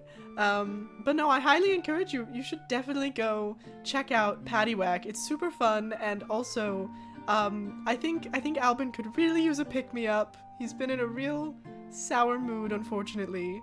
So you should buy something from him at the very least. But that's just my 2 cents, 2 copper cents, whatever. Cool. Yeah. Bye. And she kind of just turns and walks away. Bye bye. So I'm spitballing here. It kind of sounds like they're giving us money to spend at their own shop. I don't know. It kind of seems like a Ponzi scheme. Who's What do you Ponzi? guys think? It's this one guy from our family that like really didn't know how to use money. Really had some bad ideas. Okay. So Well, I guess we're going to Paddywhack then, right? Yeah. I think we at least just need to check on Jessica and make sure he is doing okay.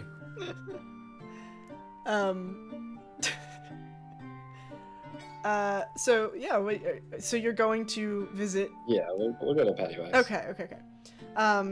Yeah, you guys. Oh, why is the contract there? Go away. For sale. That's actually for sale. No. While we're walking over to Paddywhack, might be a nice time for a brief traveling intermission. Yeah. Oh, I think that is terrific idea. We will check in on Paddywhack when we get back from this little brief 5-minute break. Gonna run some ads, but yeah. All right, welcome to the shop. The way the shop is gonna work is I like to put your standard items in here, which are not visible, which are any basic weaponry, basic armor, stuff that if you ever wanted to switch out what you were wearing, you could. But additionally, in between every mission, it restocks with some fun new magical items and potions. And ideally, this location kind of becomes your go-to shop, so that every time you go to a new town, you don't end up stopping to see, oh, let's go check every single shop in this new town.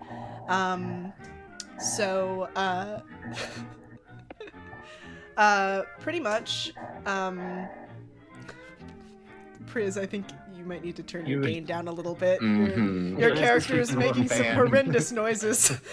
He is literally vibrating with excitement. Did somebody get me on? He's purring so much Yeah. today. I'm just real excited about buying something. Sorry about that, ladies. All right, so I guess I'll go ahead and drop this in the Discord. Yeah, there's 6 items for sale this time around. 3 potions and 3 magical items. And you can ask the shopkeepers what the stuff does. Oh. Yeah. That's right, you listeners out there. Uh-huh. We have private information. Yeah. Something beeped there, and I don't know what it was. Where are these things? They're in the Welcome to Discord. Discord 101. Uh-huh. The general chat. For those listening, Oh no.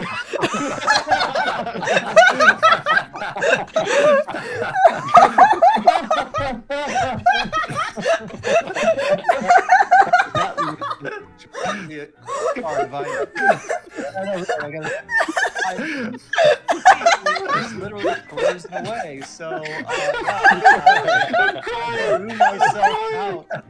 Anyway, for those that don't know, I am the father of many, if not all, these individuals, and just a little bit older and a little less. Our dice were real in my day. So anyway, He's let's, from a different time. back in my day. Right, so where is the list? Where are these things?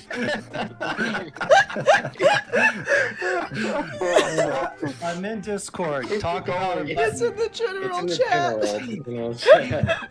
It says like hashtag general on the left. He's gonna get out his phone and start General. calling. He's like, I clicked general and nothing. I mean, So there's one with like a little like a audio signal thing. The and pound if you symbol look is what you're up, looking for. There's a hashtag. Ah, pound symbol. Thank you. See, it's the little things. The Are little we not on things that. hashtags? Are we still on pound symbols? Oh, no. I will say, Hashtag- I did say Hashtag that at one general. point to someone who I was on the phone with. Like, it was like a tech support person, and it was clearly like a young guy. I was talking to a university. And I said, like, something, and the pound sign, and he goes, is that the hashtag? I was like, yeah, it's the hashtag. Yeah. Is the purple portion of voices like a potion? Well, you can ask. Oh. Yeah. Liz sees you point towards the purple potion, and Liz goes, Portion. the portion. Yeah. She's like, oh dang it, oh man, I misspelled it. Dang. Yeah, I guess it's the purple portion now forever. All right. Do I get a discount for that? No. Sorry, I don't mean to be rude. I just, I have to recoup on the materials that I use brewing it. Yeah, so that particular potion is to help with a little thing that people tend to have trouble with, which is whenever you cast, hold on, I'm gonna work on my elevator pitch. She like takes a deep breath and composes herself. She goes, have you ever used disguise self and been like, dang, my voice doesn't change when I cast this? No. No, that has Yeah, not I- happened to me. Can't say that has. Yeah, occasionally. Keep going, you're doing great. Okay, awesome. So if that happens and you cast Disguise Self and your voice doesn't change, you can drink this purple potion of voices, and it will change your voice to match whoever you're impersonating. You don't actually have to be casting Disguise Self. This works all the time, so if any of you drank it, you can make your voice sound like anyone else, provided that you've heard it before. And I just think Can we have a it's- free sample to try? Oh, I guess. And she pours a little bit, like in one of those prescription Dayquil cups. And she goes, this will probably only last about like 30 seconds. You got it. I jump up as high as I can, snatch it off the counter, and down it. All right. Who do you want to sound like? I don't know how I sound like a. What else do you have on shop? It does not seem to be working. Yeah, no, Flint sounds the same. I guess that one's faulty. Yes, listen to Pewter. There's nothing that we can use this for. It's clearly faulty. I actually, you may not hear it, but you sound exactly like your friend Pewter Shale. No. This is What? not case. There's no way. No, Flint sounds the same like he always does. I think we are all on the same page. I think she is trying to pull a very fast one on us right now, guys. Yes, I just- do not understand what she's trying to say because it's clearly wasn't working at all. What was that, Flint? I'm having trouble hearing you now.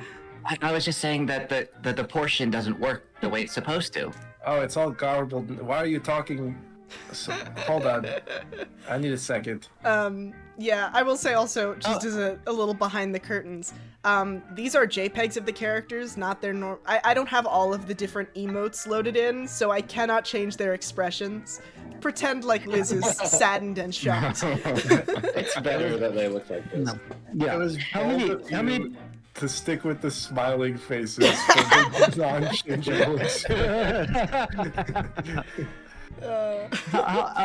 How many portions are in a? How many portions are in a potion? I mean, how many times is this a one-use application, or is there something y'all could sip from time to time as needed? So, each bottle includes, well, it depends. This particular potion, the purple portion of voices, has 3 uses. Each of them last for an hour. Additionally, for all 3 of the potions that we currently have on display, I will continue to be able to brew them. So if you use all of them next time you come back, I can brew you another one. Or So, like- could you tell? Go ahead, Ub. I was gonna say, is it like a free refills kind of situation? It's a discounted refill. Oh, You have to buy the cap, and then Yeah, see. the bottle's actually the most expensive thing. Yeah, it's kind of a scam. At Yeah, least it's I like would shaped think like the there's- Citadel. It's this very, very commemorative item. Yeah, here. It hold says non-machine washable or whatever. Hand wash only. You're like, oh, that's so much work. I There don't it think I'll is. just throw it It's away. very, yeah, you have to get one of those special, like, cleaner brushes. Oh yeah. but I assume, I assume my boy Flynn is going to be interested in the clogs of great height because well, he might need those. But what do the boo gloves do? Albin goes, oh, I can take that one. These are pretty nifty. So what the boo gloves do is they actually make it so that you can touch things that are normally non-corporeal. They're named boo gloves because of ghosts, and the ghosts go boo. But it really applies to anything that would normally be, would normally be incorporeal. You would be able to grab it. Yay! Jessica, have you actually ever heard ghosts go boo before? Because it seems like stereotype. I have not actually heard the ghosts. They just kind of moan, and sometimes they rattle their chains. I honestly have not met a ghost because that sounds really scary. Also, am I Jessica in this situation? Yes, that's your name. Oh, I guess it's my name now. Okay. Yeah, yeah, I haven't actually met a ghost. But I'm sure if you met a ghost that it might go boo. I don't know. Okay. Well, Jessica, I would like the bandana you have there. Bandana? Yeah, the little piece of cloth fit for probably scarf or bandana or something. Oh, you mean do you mean the coat? I guess it's a vest, really. I mean, maybe for I some think he of means us. along your head. He pulls out, I assume you're referring to Jay's coat of holding. And it is a vest that does fold out, and he goes, I guess I could probably get it tailored so that it would fit you. But it's basically, I was like, what if I just stitched a bunch of bags of holding together? The issue is, I don't actually know where all of them came from, so sometimes I just find stuff in the pockets. It's also, I think some of them may have accidentally gotten sewn together and linked up. Basically, it's a really good bag of holding. It can hold a lot of stuff, but occasionally you might lose the stuff you have in here. It might be a little difficult to find it, but on the upside, sometimes you can just pull stuff out of it that you didn't put in there. You'd be like, wow, cool, piece of beef Yeah, you're jerky really that I selling forgot this about. here, Jessica. I'm feeling the need to have it. Not really. Sorry, I've never done that before, but that was sarcasm. I was just trying it out. He looks Did I visibly do okay? disappointed. It's so great watching Peter grow up right in front of our eyes. Honestly, I thought I was taking him seriously there for a second. I'm surprised. Like, Peter, that's amazing. I know. It's actually, I feel like a lot's happened lately, and I've been doing weird things like this. I don't feel like myself a bit since we've been here, but anyway, I'm not interested in scrap of cloth. If I want to carry things, I do it like big, strong boulder wood. I just carry it in my hands. Priz, are you purring again? What's going on? Who gave Priz? He is so excited right now. No. I had a question on the boo gloves. I mean, I can grab something non-corporeal, but if I was holding a weapon or I was to reach out, say, and scratch something, I mean, can I do damage, or is it just something where you can literally just hold them or touch them? I mean, Is it? You could probably attack through them. I mean, you'd be able to still hold corporeal stuff. I think the big thing with them is that only the gloves can hold onto something. So if you were to try and like grapple something, it would still like go through your body. It's just the gloves that come in contact with it. But they're made of a very flexible material that if you were to have claws or whatever, it would go through it. Also, you're making some scary He's- purring sounds. I'm becoming Am I still intimidated. playing? He knows I'm you want sorry. the gloves. You're making it so obvious. Prince, you must so- never play gambling games. People will know. So I think this is all happening just in my throat, and I don't understand everybody else can hear it. It's very embarrassing for Tabaxi. It's something ancestral. I'm not gonna go down that road, but I'll. Also, I think I remember actually, now that we were talking about it, wasn't that guy who drove our cart kept talking about the boo ghosts? So maybe some of them do go boo. Well, Albin goes, oh, well, I actually, I got this specific cloth from a really spooky mansion where a cart driver lived. So I think I didn't actually go in because it was too dang scary. But I think it's legit. I'm interested in those shoes. What do they do? Oh, those are the clogs of great height. They do what they sound like. They turn into stilts. It's really cool. I also put some fun like rubber bits at the bottom so that they're not super uncomfortable, because clogs are really uncomfortable. I don't know if you've actually ever worn clogs. They're normally really uncomfortable, but these are actually pretty moderately comfortable. And also, they turn into stilts. How tall can you get? I've never tested it. I'm afraid of heights. May I? If you break it, you have to buy it. These they are not easily great quality breakable? boots. Well, I mean, they don't look great, but they can make me like an undetermined amount taller. So I mean, if you really are okay with the kind of shape that's on there, the broguing, I really think you should talk to your cordwainer. I mean, there's clearly better shoes for you. my what? Cordwainer is, oh, you don't, that's a shoemaker. Oh, Never mind. Ignore me. we make our shoes out of like tree bark and mud in my village. Oh, that explains it. Alvin goes, I can guarantee they probably are more comfortable than tree barks and mud. Maybe, possibly. So can I try them out? Yeah, you can try them on.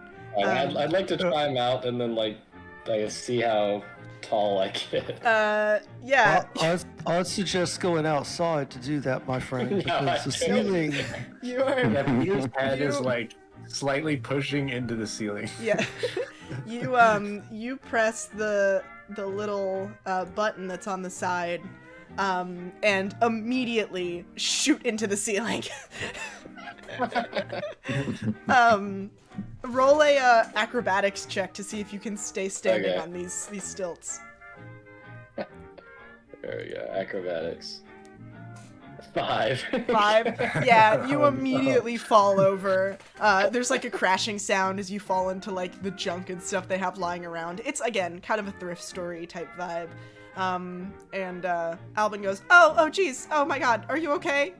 I'm so sorry. Yep. Oh, they work. I think I'll take them. Oh really? Oh my Yeah. god. Thank you. How much did you say they were? The clogs are 250 gold.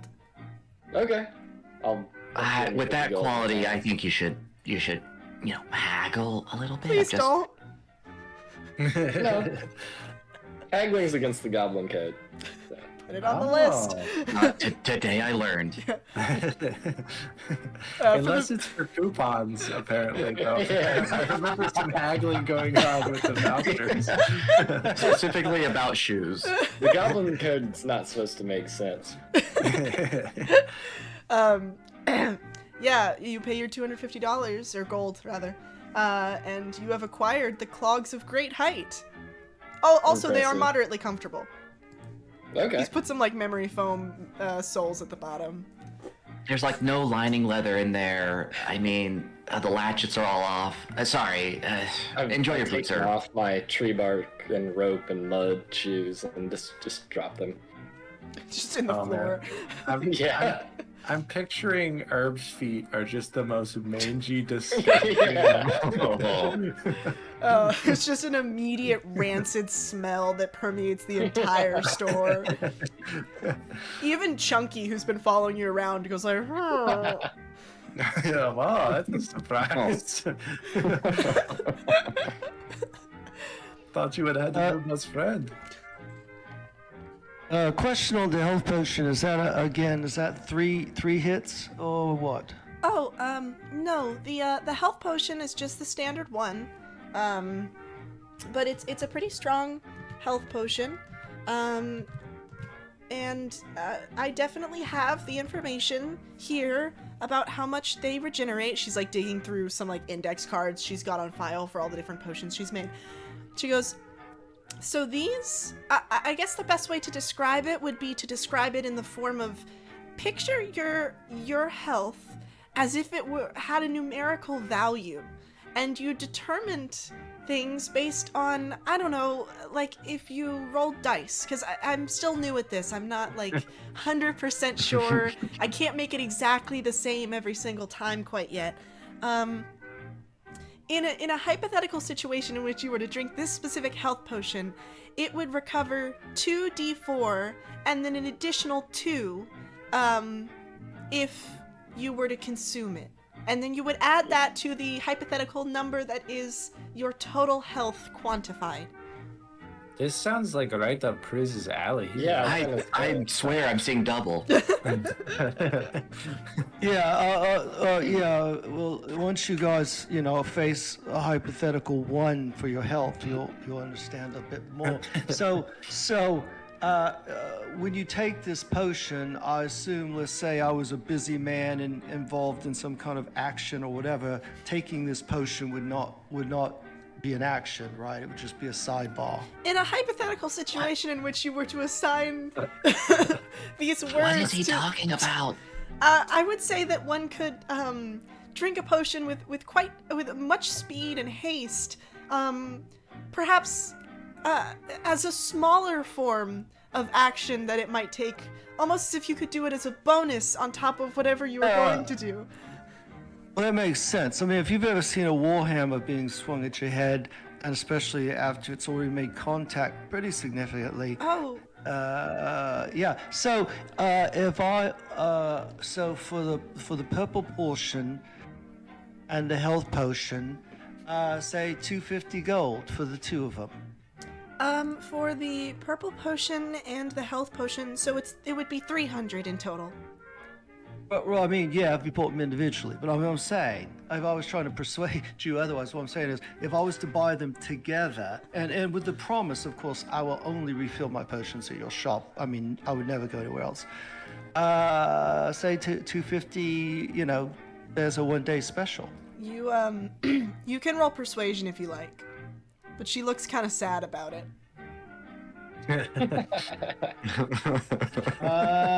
Well, my 6 + 5, 11 probably didn't get me very far. Priz, were you trying to flirt with this girl earlier?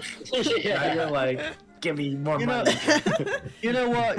I've been thinking about it. If I had a friendship down icon, I would put it up. Yeah.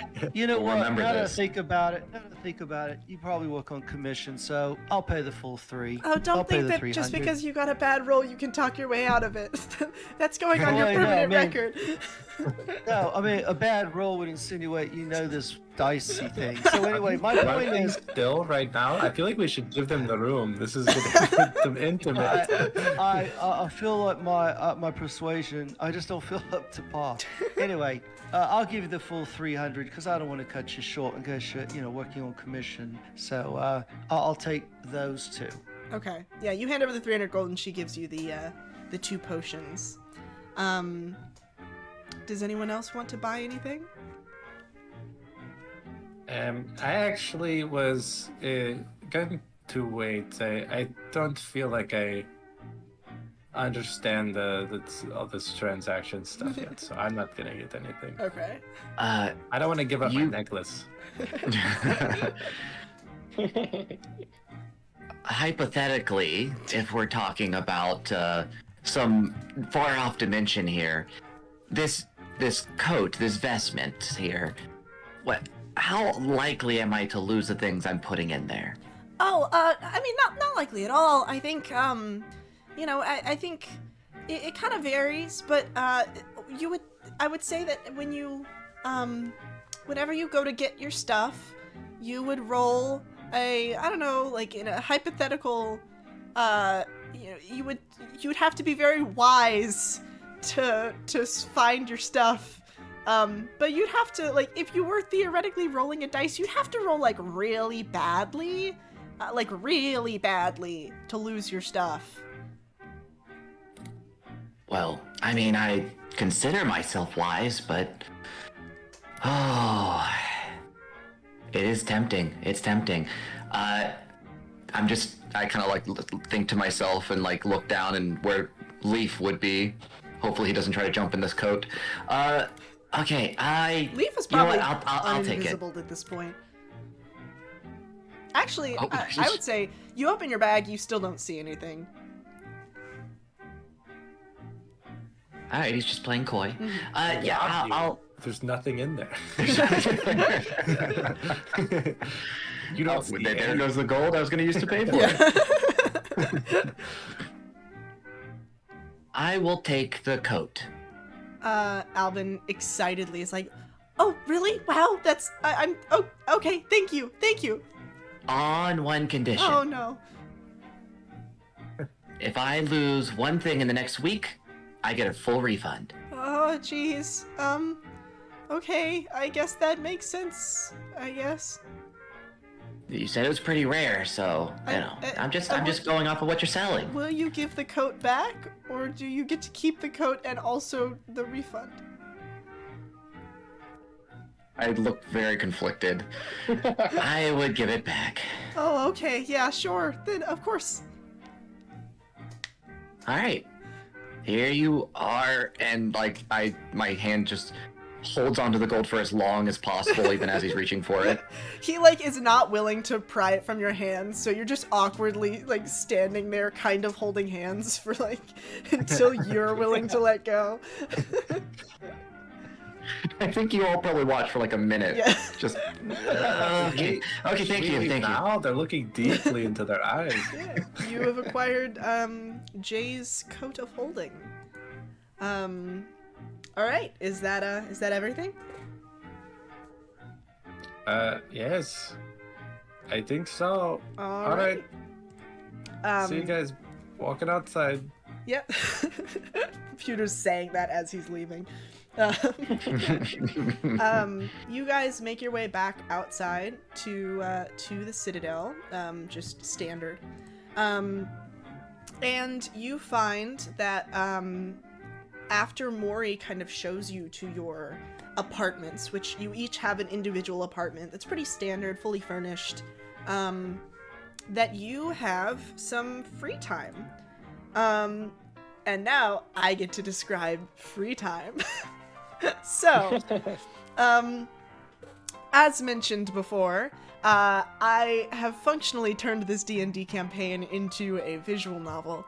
And what would a visual novel be if it didn't have ways to interact with the NPCs and get to know secret lore about them, but also boost your friendship and make it so that they give you things and are easier to persuade to do stuff? In this little section, in these interludes in between the larger arcs, you will have an opportunity to hang out one-on-one with any of the NPCs that are currently at the Citadel. For the record, for this specific list, that includes Leaf, Mori, Elle, Albin, and Liz. If I've forgotten someone, oops. Jessica. And Yeah, Jessica. Don't know who Albin is. Does it... What's best is Jessica is Albin in this scenario, because Yeah. the tour guide lady's name wasn't Jessica. Was it not? I know. It's Liz. But if you are able to hang out with them and you don't make them deeply uncomfortable or do anything to piss them off, you can boost your friendship points. Friendship get. Friendship get. By boosting your friendship with certain characters, they will open up about their backstories. And additionally, and more importantly, I should say, they are willing to help you with things, whether that is they're easier to persuade, easier to haggle with, or just generally willing to give you stuff and gifts. But yeah, the way we're going to split it up is these should be little brief interludes, but we're going to do them one-on-one instead of as a group. And for the sake of keeping it original for the viewership, once one NPC has been selected for the interlude, no one else can pick that NPC. We're gonna roll to see what order you guys get to go in. Okay. So, sorry if you're last. I agree with Guilfred there. Where's Chunky? Chunky just follows Pewter around. Pewter has already maxed out Chunky's friendship. Yeah, I just keep handing it shit all the time. And it's like, friendship, oh, friendship. Little So, hearts. if popping up everyone all could the roll a time. d20. Is this like an initiative roll? It is, but we're not going to add your initiative because I don't want anything to, like, give people a bonus. Being faster 18. doesn't make you... Aw. Oh, I rolled a 2. Aw. Oh, I missed. Oh, I missed. All right. I got 17. I got an 18. 18, 17. What was that from Flynn? Like 2? It was a 2. I got a rock. Wow. I have that. I can say I beat Flynn. Did you get a I 3? got a 5. 5. Okay. 5. All right. In that case, first up is Herb. Which NPC would you like to hang out with? I don't think I'm hanging out with an NPC this time. I think what Alright. I'm doing is I've learned very quickly I don't know how to walk on stilts, Okay. and I'm going to go out in the street and try to practice All right. because I keep falling over. Instead of you go out into the street and you learn how to become proficient in stilts. I will say that specifically when using the stilts, you will have to continue to make acrobatics checks. Okay. But you will have advantage on your stilt checks from here on out. Okay. Oh, that's pretty good. Yeah. I just imagine people think he's an entertainer. Some Yeah. green painted guy walking around in stilts. Roll, Yeah. roll a performance check for me. Okay. Are there other I goblins was- here have we seen besides Mori? There aren't a ton, in all honesty. You haven't seen that many. I got a 6. You got a 6. Okay, no one thought you were interesting enough to give you a tip. Oh, they thought it was interesting. They just didn't think it was good. Yeah, it was not worth. You fell way too many times for it to be them to be willing to tip you anything. All right. In that case, Pewter, you're up next. Oh, I guess then I'll go to. We're like in the lobby area. I'll go back over to L. Okay. And I am curious. I say, hello. Yes, I hope you're not busy. Hello. No, I'm never. I shouldn't say I'm never busy. Maury will probably get onto me for that. No, Yes, but she's so short, isn't she? That's she so funny. is. She's so short. I Honestly, just thought that. I mean, like, of all goblins I've seen, she's so short, more so than normal goblin, about, like, yay high, and I'm where Herb is. It's Yeah. like, but she's such a short goblin, you know? I will say that I do believe that Herb is pretty tall for a goblin. He should be proud of that. But Maury is quite short. It's you know, it's a little funny. I'm gonna be real. You should Okay. see her at the desk. Her feet don't touch the ground, so that she just sort of dangles over the side of the chair. It's really funny. Yes, we have one like that. He dangles all over the place, his little, tiny little feet. Anyway, I came over here to ask you, I really like your little shaky rock thing you have there. Do you mind if I take a look at it? Oh, sure, yes. Shaky rock thing? Yes, it's like a little chunk of rock you shake, and then it has Oh, the yes. thingies My on it. It just... my shaky. Sorry, someone just snuck into my room and stole Oreos. Oh, wow. His name, his name Hold on, rhymes Is with Oreo a pet? his I name chased rhymes with after- Riz O'Peer.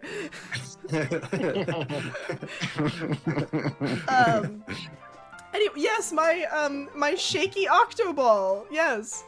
yeah. Yeah, no, here you go. And she hands over her shaky octoball, as she so aptly named it. And she goes, honestly, it's just I could just pass the time just playing with this thing. It's so fun. You shake it, it tells you things. It's like a little fortune teller.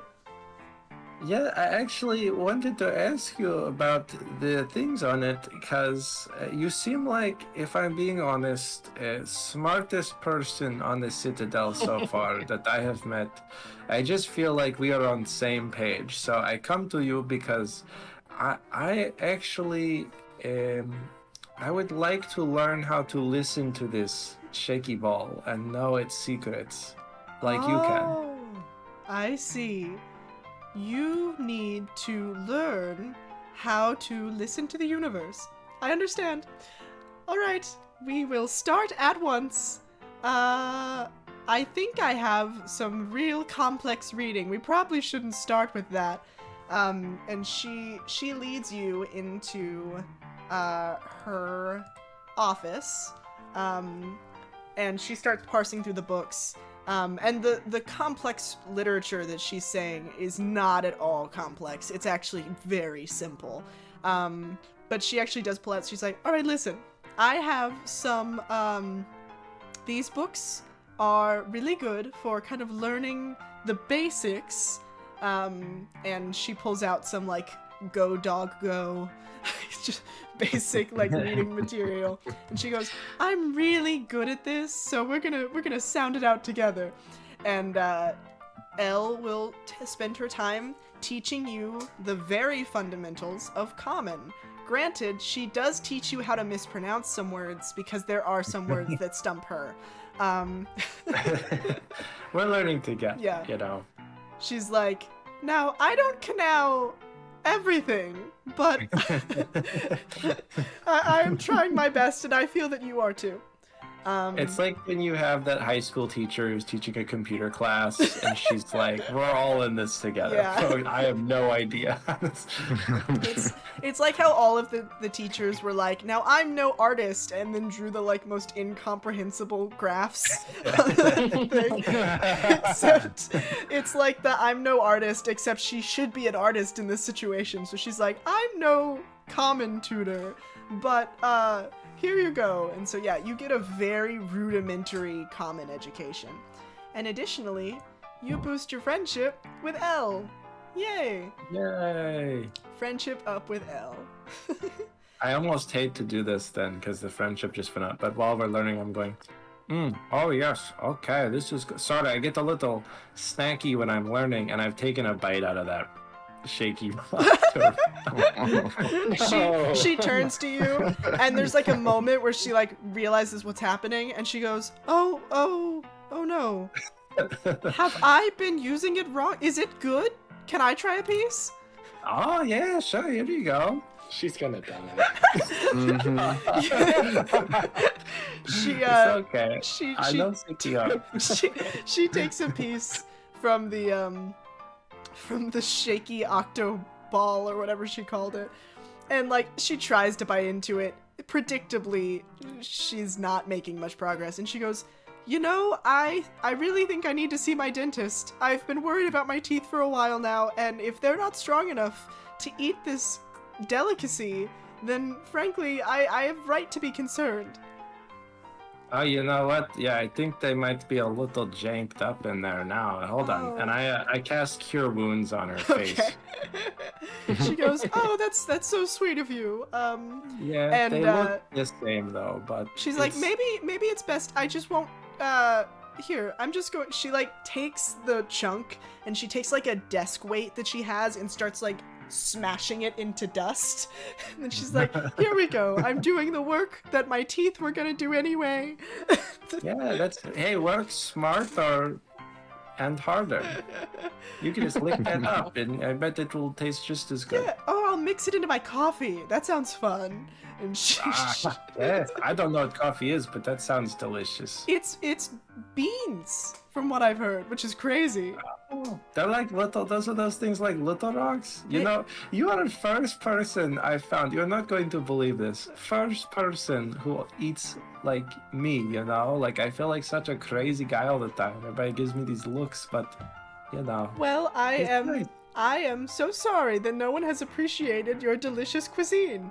And she pours the ground up dust into her coffee and sips it. And there is the like visceral moment. I don't have a disgusted emote, but she like clearly is like, it's so here. There's some of the liquid in that. Can I just? And she pours the like magic 8-ball liquid into it. She's like, maybe this will make it better. That's not good. And then we just cut to Peter standing outside the Citadel, and an ambulance is driving away. Yeah, the See you real. later for next lesson. Bye. Yeah, you get the friendship up when you take her to the hospital. Yeah, What so a nice lady. yeah, so yeah, you learn the very very fundamentals of common and also the components with which to give a human food poisoning. Is it food poisoning if it's not food Yeah, to begin that's with? a great question. Poisoning. Yeah, this is where you find out that Elle does not show up past this in the rest of the Yes. campaign. She has died from consuming magic 8-ball liquid.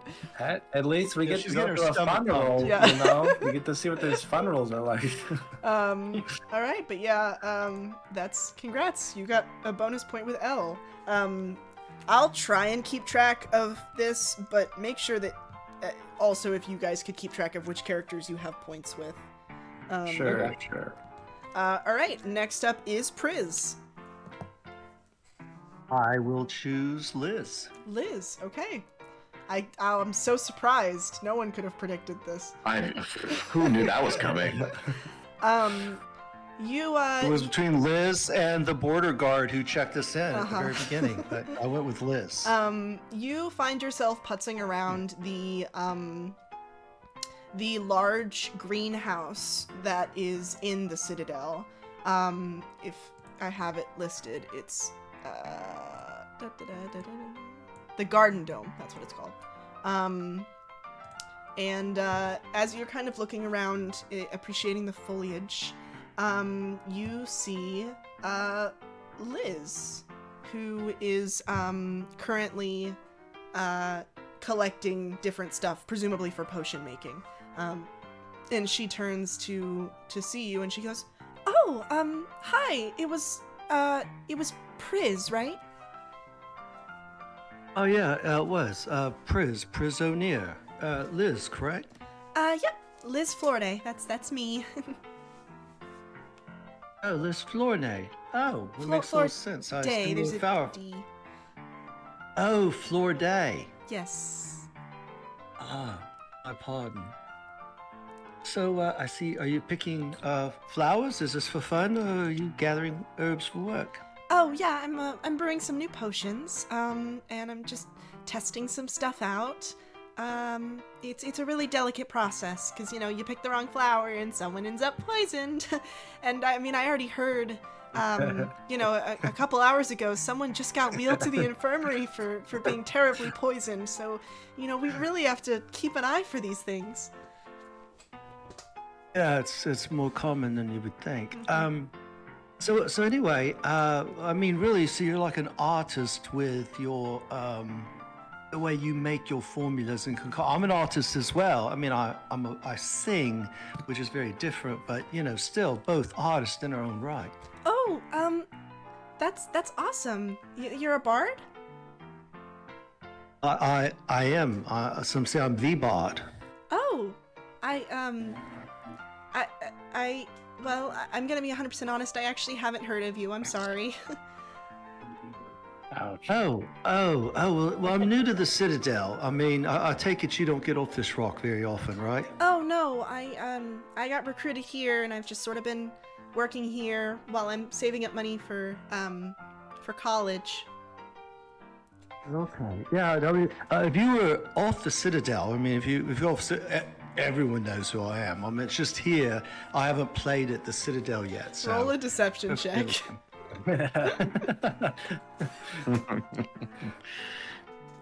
Ruthless. Bloody hell. 4 plus 7 is 11. She kind of is she goes, "Oh, is that so? I'm sure that I'm sure if I lived off the Citadel I would have I'm sure I would have heard of you. Say, there's actually a Michael Keys concert coming up in a couple of months. I assume that you've probably met him if you're if you're so well known." We run in the same circles. I know Michael. I mean, yeah. Oh, Well, wow, that's incredible. Well,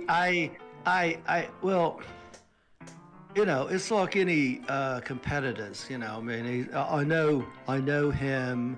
We've been in the same place, sort of at the same time, that kind of thing. Yeah. I mean, that's still really impressive. I mean, I'm a huge Michael Keys fan. Yeah, I'm sure. She goes, "Well, I mean, can I help you anything? What brings you to the greenhouse?" Oh, well, I was just admiring the foliage and the flowers here. I saw you in here and thought I'd, pop in and have a chat. So you're saving money for college, is that it? Yeah. I kind of work on brewing my own potions, but I'm self-taught, which it makes it difficult to get certifications. Technically, I don't think I'm above board yet, but Elle says it's fine, so I think it's okay. But yeah, I'm saving up to go off to college so that I can become a potion brewer for real. Okay, become a real PB. Mm-hmm. Well, I went to going the for my Bard's College. PB in potion yes. brewing. Yeah, nice. But I mean, it's a piece of paper, but I think what you're doing here is fantastic, and I'm very interested in that hangover one you invented. Oh, yeah. If you'd be willing to try it out, and she gives you a potion that is supposedly a instant hangover cure, which you can add to your inventory, and she goes, "Yeah, if you ever get really drunk and you regret it the next morning, then that should help. I was hoping that brewing it would make me more popular in college." I feel like people would really get some use out of it.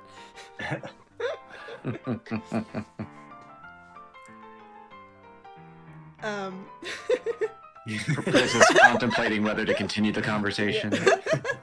He got what he wanted out of this interaction. Yeah. Already left.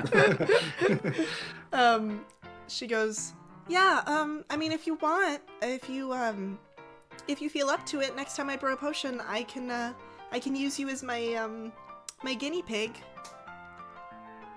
Oh. Yeah, well, okay, guinea pig. Or maybe that's the yeah, wrong. If you want a beta No, tester, it's how's okay, beta it's all tester? Is that personal. better?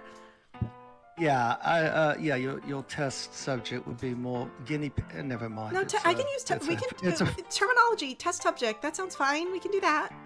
Yeah, no, that's great. It's a fur thing. Anyway, Oh, it's sorry. okay I'm so if sorry. I say that. It's okay if I say that, or Tabaxi's. Never Oh, mind. I The did point not. is- I didn't mean to. I'm so sorry. No, not at all. No. You're fantastic. Anyway, it was a pleasure meeting you, and I'd be happy to test your various potions. And I assure you, I'll be giving you a report back on this hangover thing. A quick question on this hangover: if I was drunk, I mean, let's just say I got drunk, right? I don't think of that. Mm-hmm, If I was drunk, and instead of waiting for the hangover, I took it while I was drunk. Uh-huh. Would it help me be less drunk, like real fast, or do I really have to wait until I want to shoot myself and then take it? I haven't tested it while drunk, admittedly. So I really don't know what the effects would be. I guess there's only one way to find out. If you want to try it next time you're drunk, and if something horrible happens, then I will make a potion to make you feel better. Well, I think that's quite admirable on your part. So, the one you gave me, what is it, like three doses? So I could try one when I'm really drunk, and then try one in the morning, and get back to you on how that all happened. Well, that's only one dose because it's the first batch. But if you use it and you run out, then I can make you another one. All right. Well, sounds great. Sounds great. Wonderful that you're working towards college. I knew you were a smart lass when I saw you. I said, you know what? That one's smart, that one right there.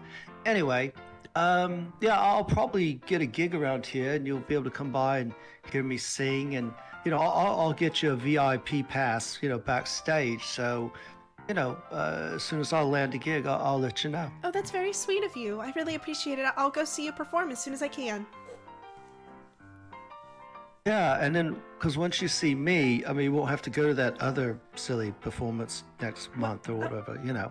Oh, yeah, I figured that you would probably be there if you're friends with him, but, yeah, I mean, I'll definitely come see you, as long as it's not conflicting in a couple months with my Michael Keys performance. All right, it was so nice seeing you.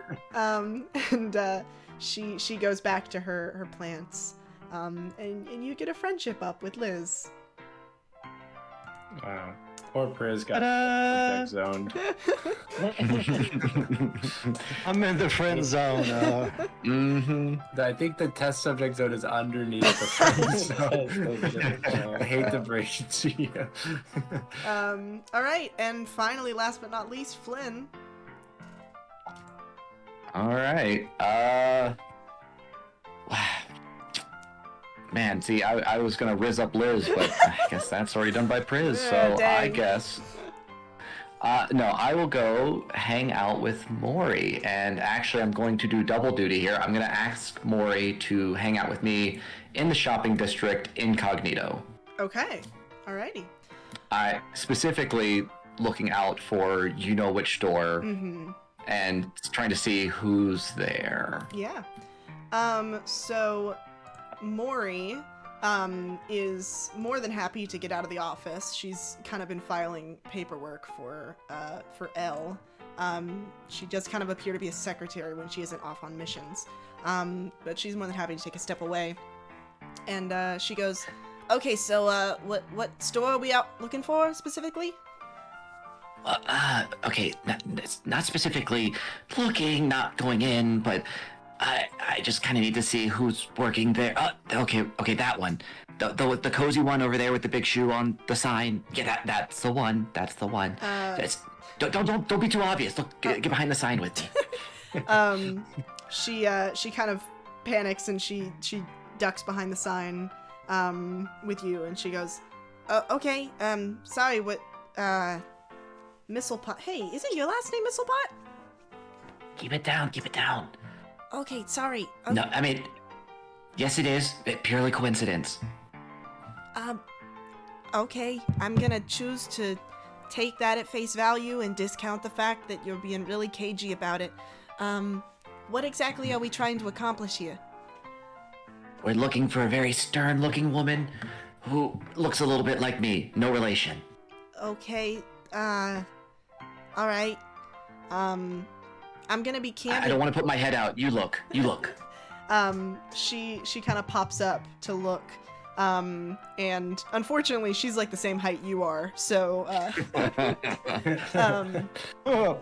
she goes, "I mean, I see a minimum wage worker, I'm not gonna lie. There's a teenager there at the counter that looks pretty bored, but I will say I've been here before. Normally there are people that come to drop off the shoes, and I've never really gotten a good chat with them, but they I guess I could see the similarity." Oh dear God, that means she hasn't done her rounds yet, and she could be coming any moment. Okay, we're avoiding the store from now. Walk quickly with me. We're going away from the store. All right, we are going away from the store. My heart is so fast right now. Okay, I think we can walk normal now. Thanks, Maury. I'm sorry. I know I'm being weird. No, you're, listen, we've all got a past that we're trying to run away from. Not that you're running away from it, and not that you have any relation to this missile pop business. You know what? I think I like you. Like, you're a good person. I am curious. Well, ever since I saw it on the ship, how did you do those arms? You said you were a monk.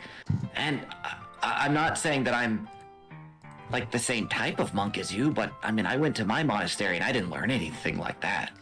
Oh, yeah, well, where I was raised, it's sort of standard.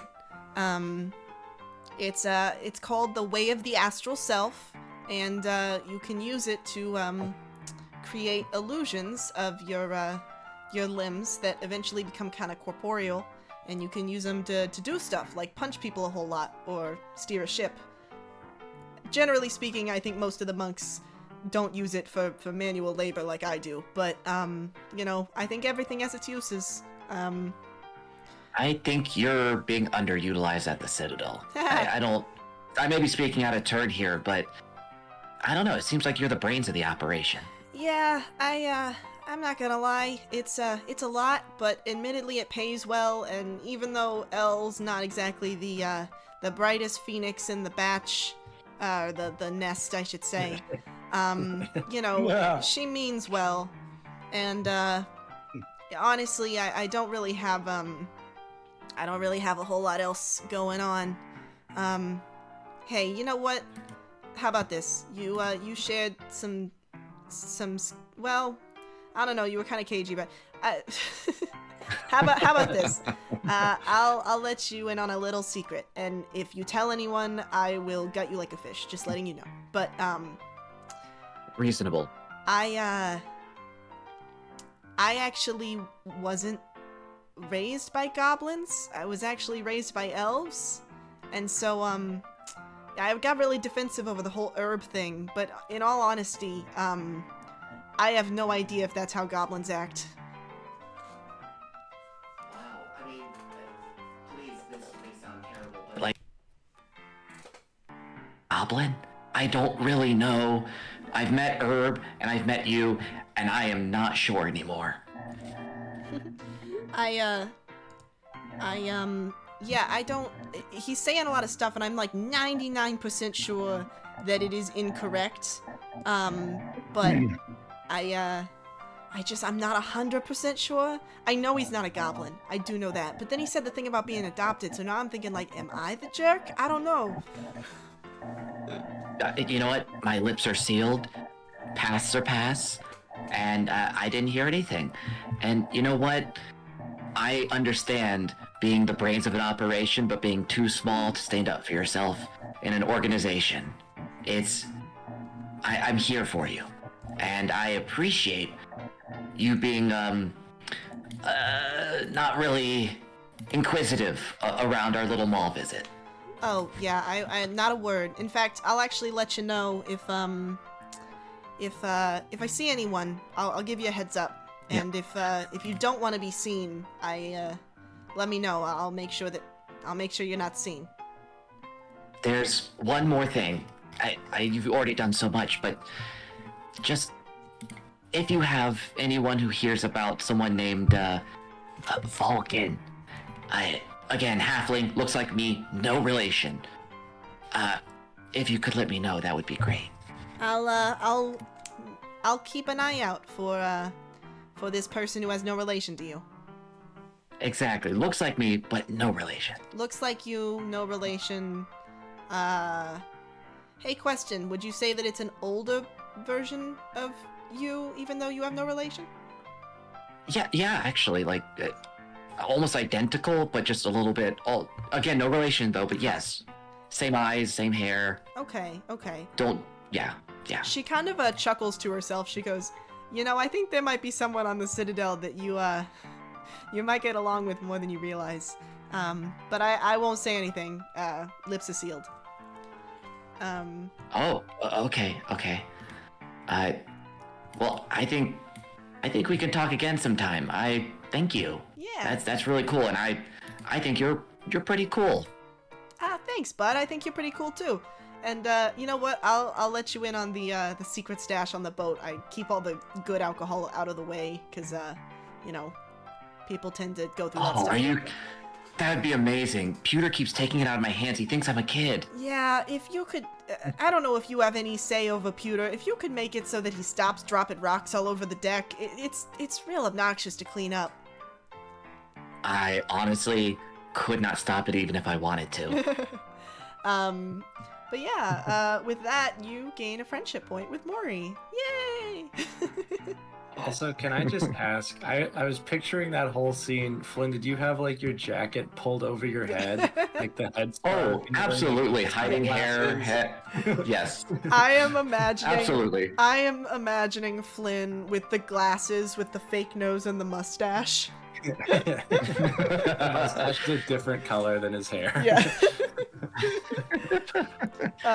Please, if you're okay with it, DM, I want that cannon. Yes, of course. But yeah, now Mori will give you notifications on the comings and goings of Misselpot's magnificent footwear, and she will keep an eye out for you. And with that, you guys have used your little free time, and I'll say pretty much what happens. We're probably gonna kind of call this stream here, but this is kind of the a little bit of a, I don't want to say time skip, but you guys are going to be in this area for say a month or so. So if you want to kind of continue with doing whatever you were planning on doing, so like I know Pewter's learning to read and that kind of thing, we can bring that up next time as kind of a I can work with you and give you guys some bonuses or some new abilities or etc., depending on how you chose to spend the time. But yeah, next time, new fun adventures with your new friends at the Citadel. Not actually with them, but yeah. Very excited. Great. And for those on the stream, my daughter Maggie will tell me how to add potions, so they'll be in my inventory when we start again. Oh, and one more thing. Because of how this campaign is set up, I actually like to level you guys up by 2s. So what we're gonna do is at the end of each arc, you'll get a level before the interlude and a level after the interlude. So you guys will actually start next session at level 5. But that way, if we have these interludes in the future, you get some bonuses for finishing the arc, but you'll get your full bonus at the end. Okay. So you're telling me we can gamify this? Uh-huh. I'm not telling you not to gamify it. Take all of the persuasion perks for first level, and then yes, the combat perks for second level. But yeah, that's gonna be the stream for today. Thank you all so much for watching. Again, if you're watching the VOD, thank you so much for listening. And Yeah, we love our fans out there. Thank you, guys. Those who Luigi keep coming has- back, hey. Luigi has brought up Yeah. I inverted the amulet at the top. Oops. Uh-oh. Oh. We don't get Don't listen to Mac and Cheese. He doesn't know what he's talking about. Dang. I'll have to fix that. No, why Hey, would just you pretend tell me it's that? intentional. Just pretend it's intentional. Some sort A of happy accident. Yeah. No. I think they're right. If you did drink the fluid from an 8-ball, you absolutely would die. Yeah. I forgot Yeah. you said that. But Farm Animal, I absolutely believe you would die. She just sipped it, guys. Yeah. Pewter took a shot of it, though. It was like drinking coconut milk. for him. L is going to spend the next month in the ICU. I visit her every day in the hospital to get my reading lessons. You're making her teach you Yeah. in the they're- hospital. I keep feeding her rocks when I go. They're like, you can't bring those in here. You need to go. How does this guy keep getting in? They're like, the hospital's bringing her real food, and she's like leaning over to you, Pewter, like, they're poisoning me. This is disgusting. Yeah, I pour rocks all over her tray. By the end of this For campaign, TC, at the end of this campaign, Elle's gonna have developed a tolerance for eating rocks. For TC, I appreciate the flirting. Love it. Yeah, last 5 minutes were cute, and look forward to seeing you next time. Yeah. And there's all these are on YouTube, by the way. They get posted afterwards. Yes. So you're welcome to go back and watch any of them in their entirety. Yeah. So if you missed any former streams, they're up there. All right. I'm gonna wrap it here, but thank you guys so much, and have a great rest of your evening. Bye, guys. Thanks, man. Bye. Bye, everybody. Bye, all.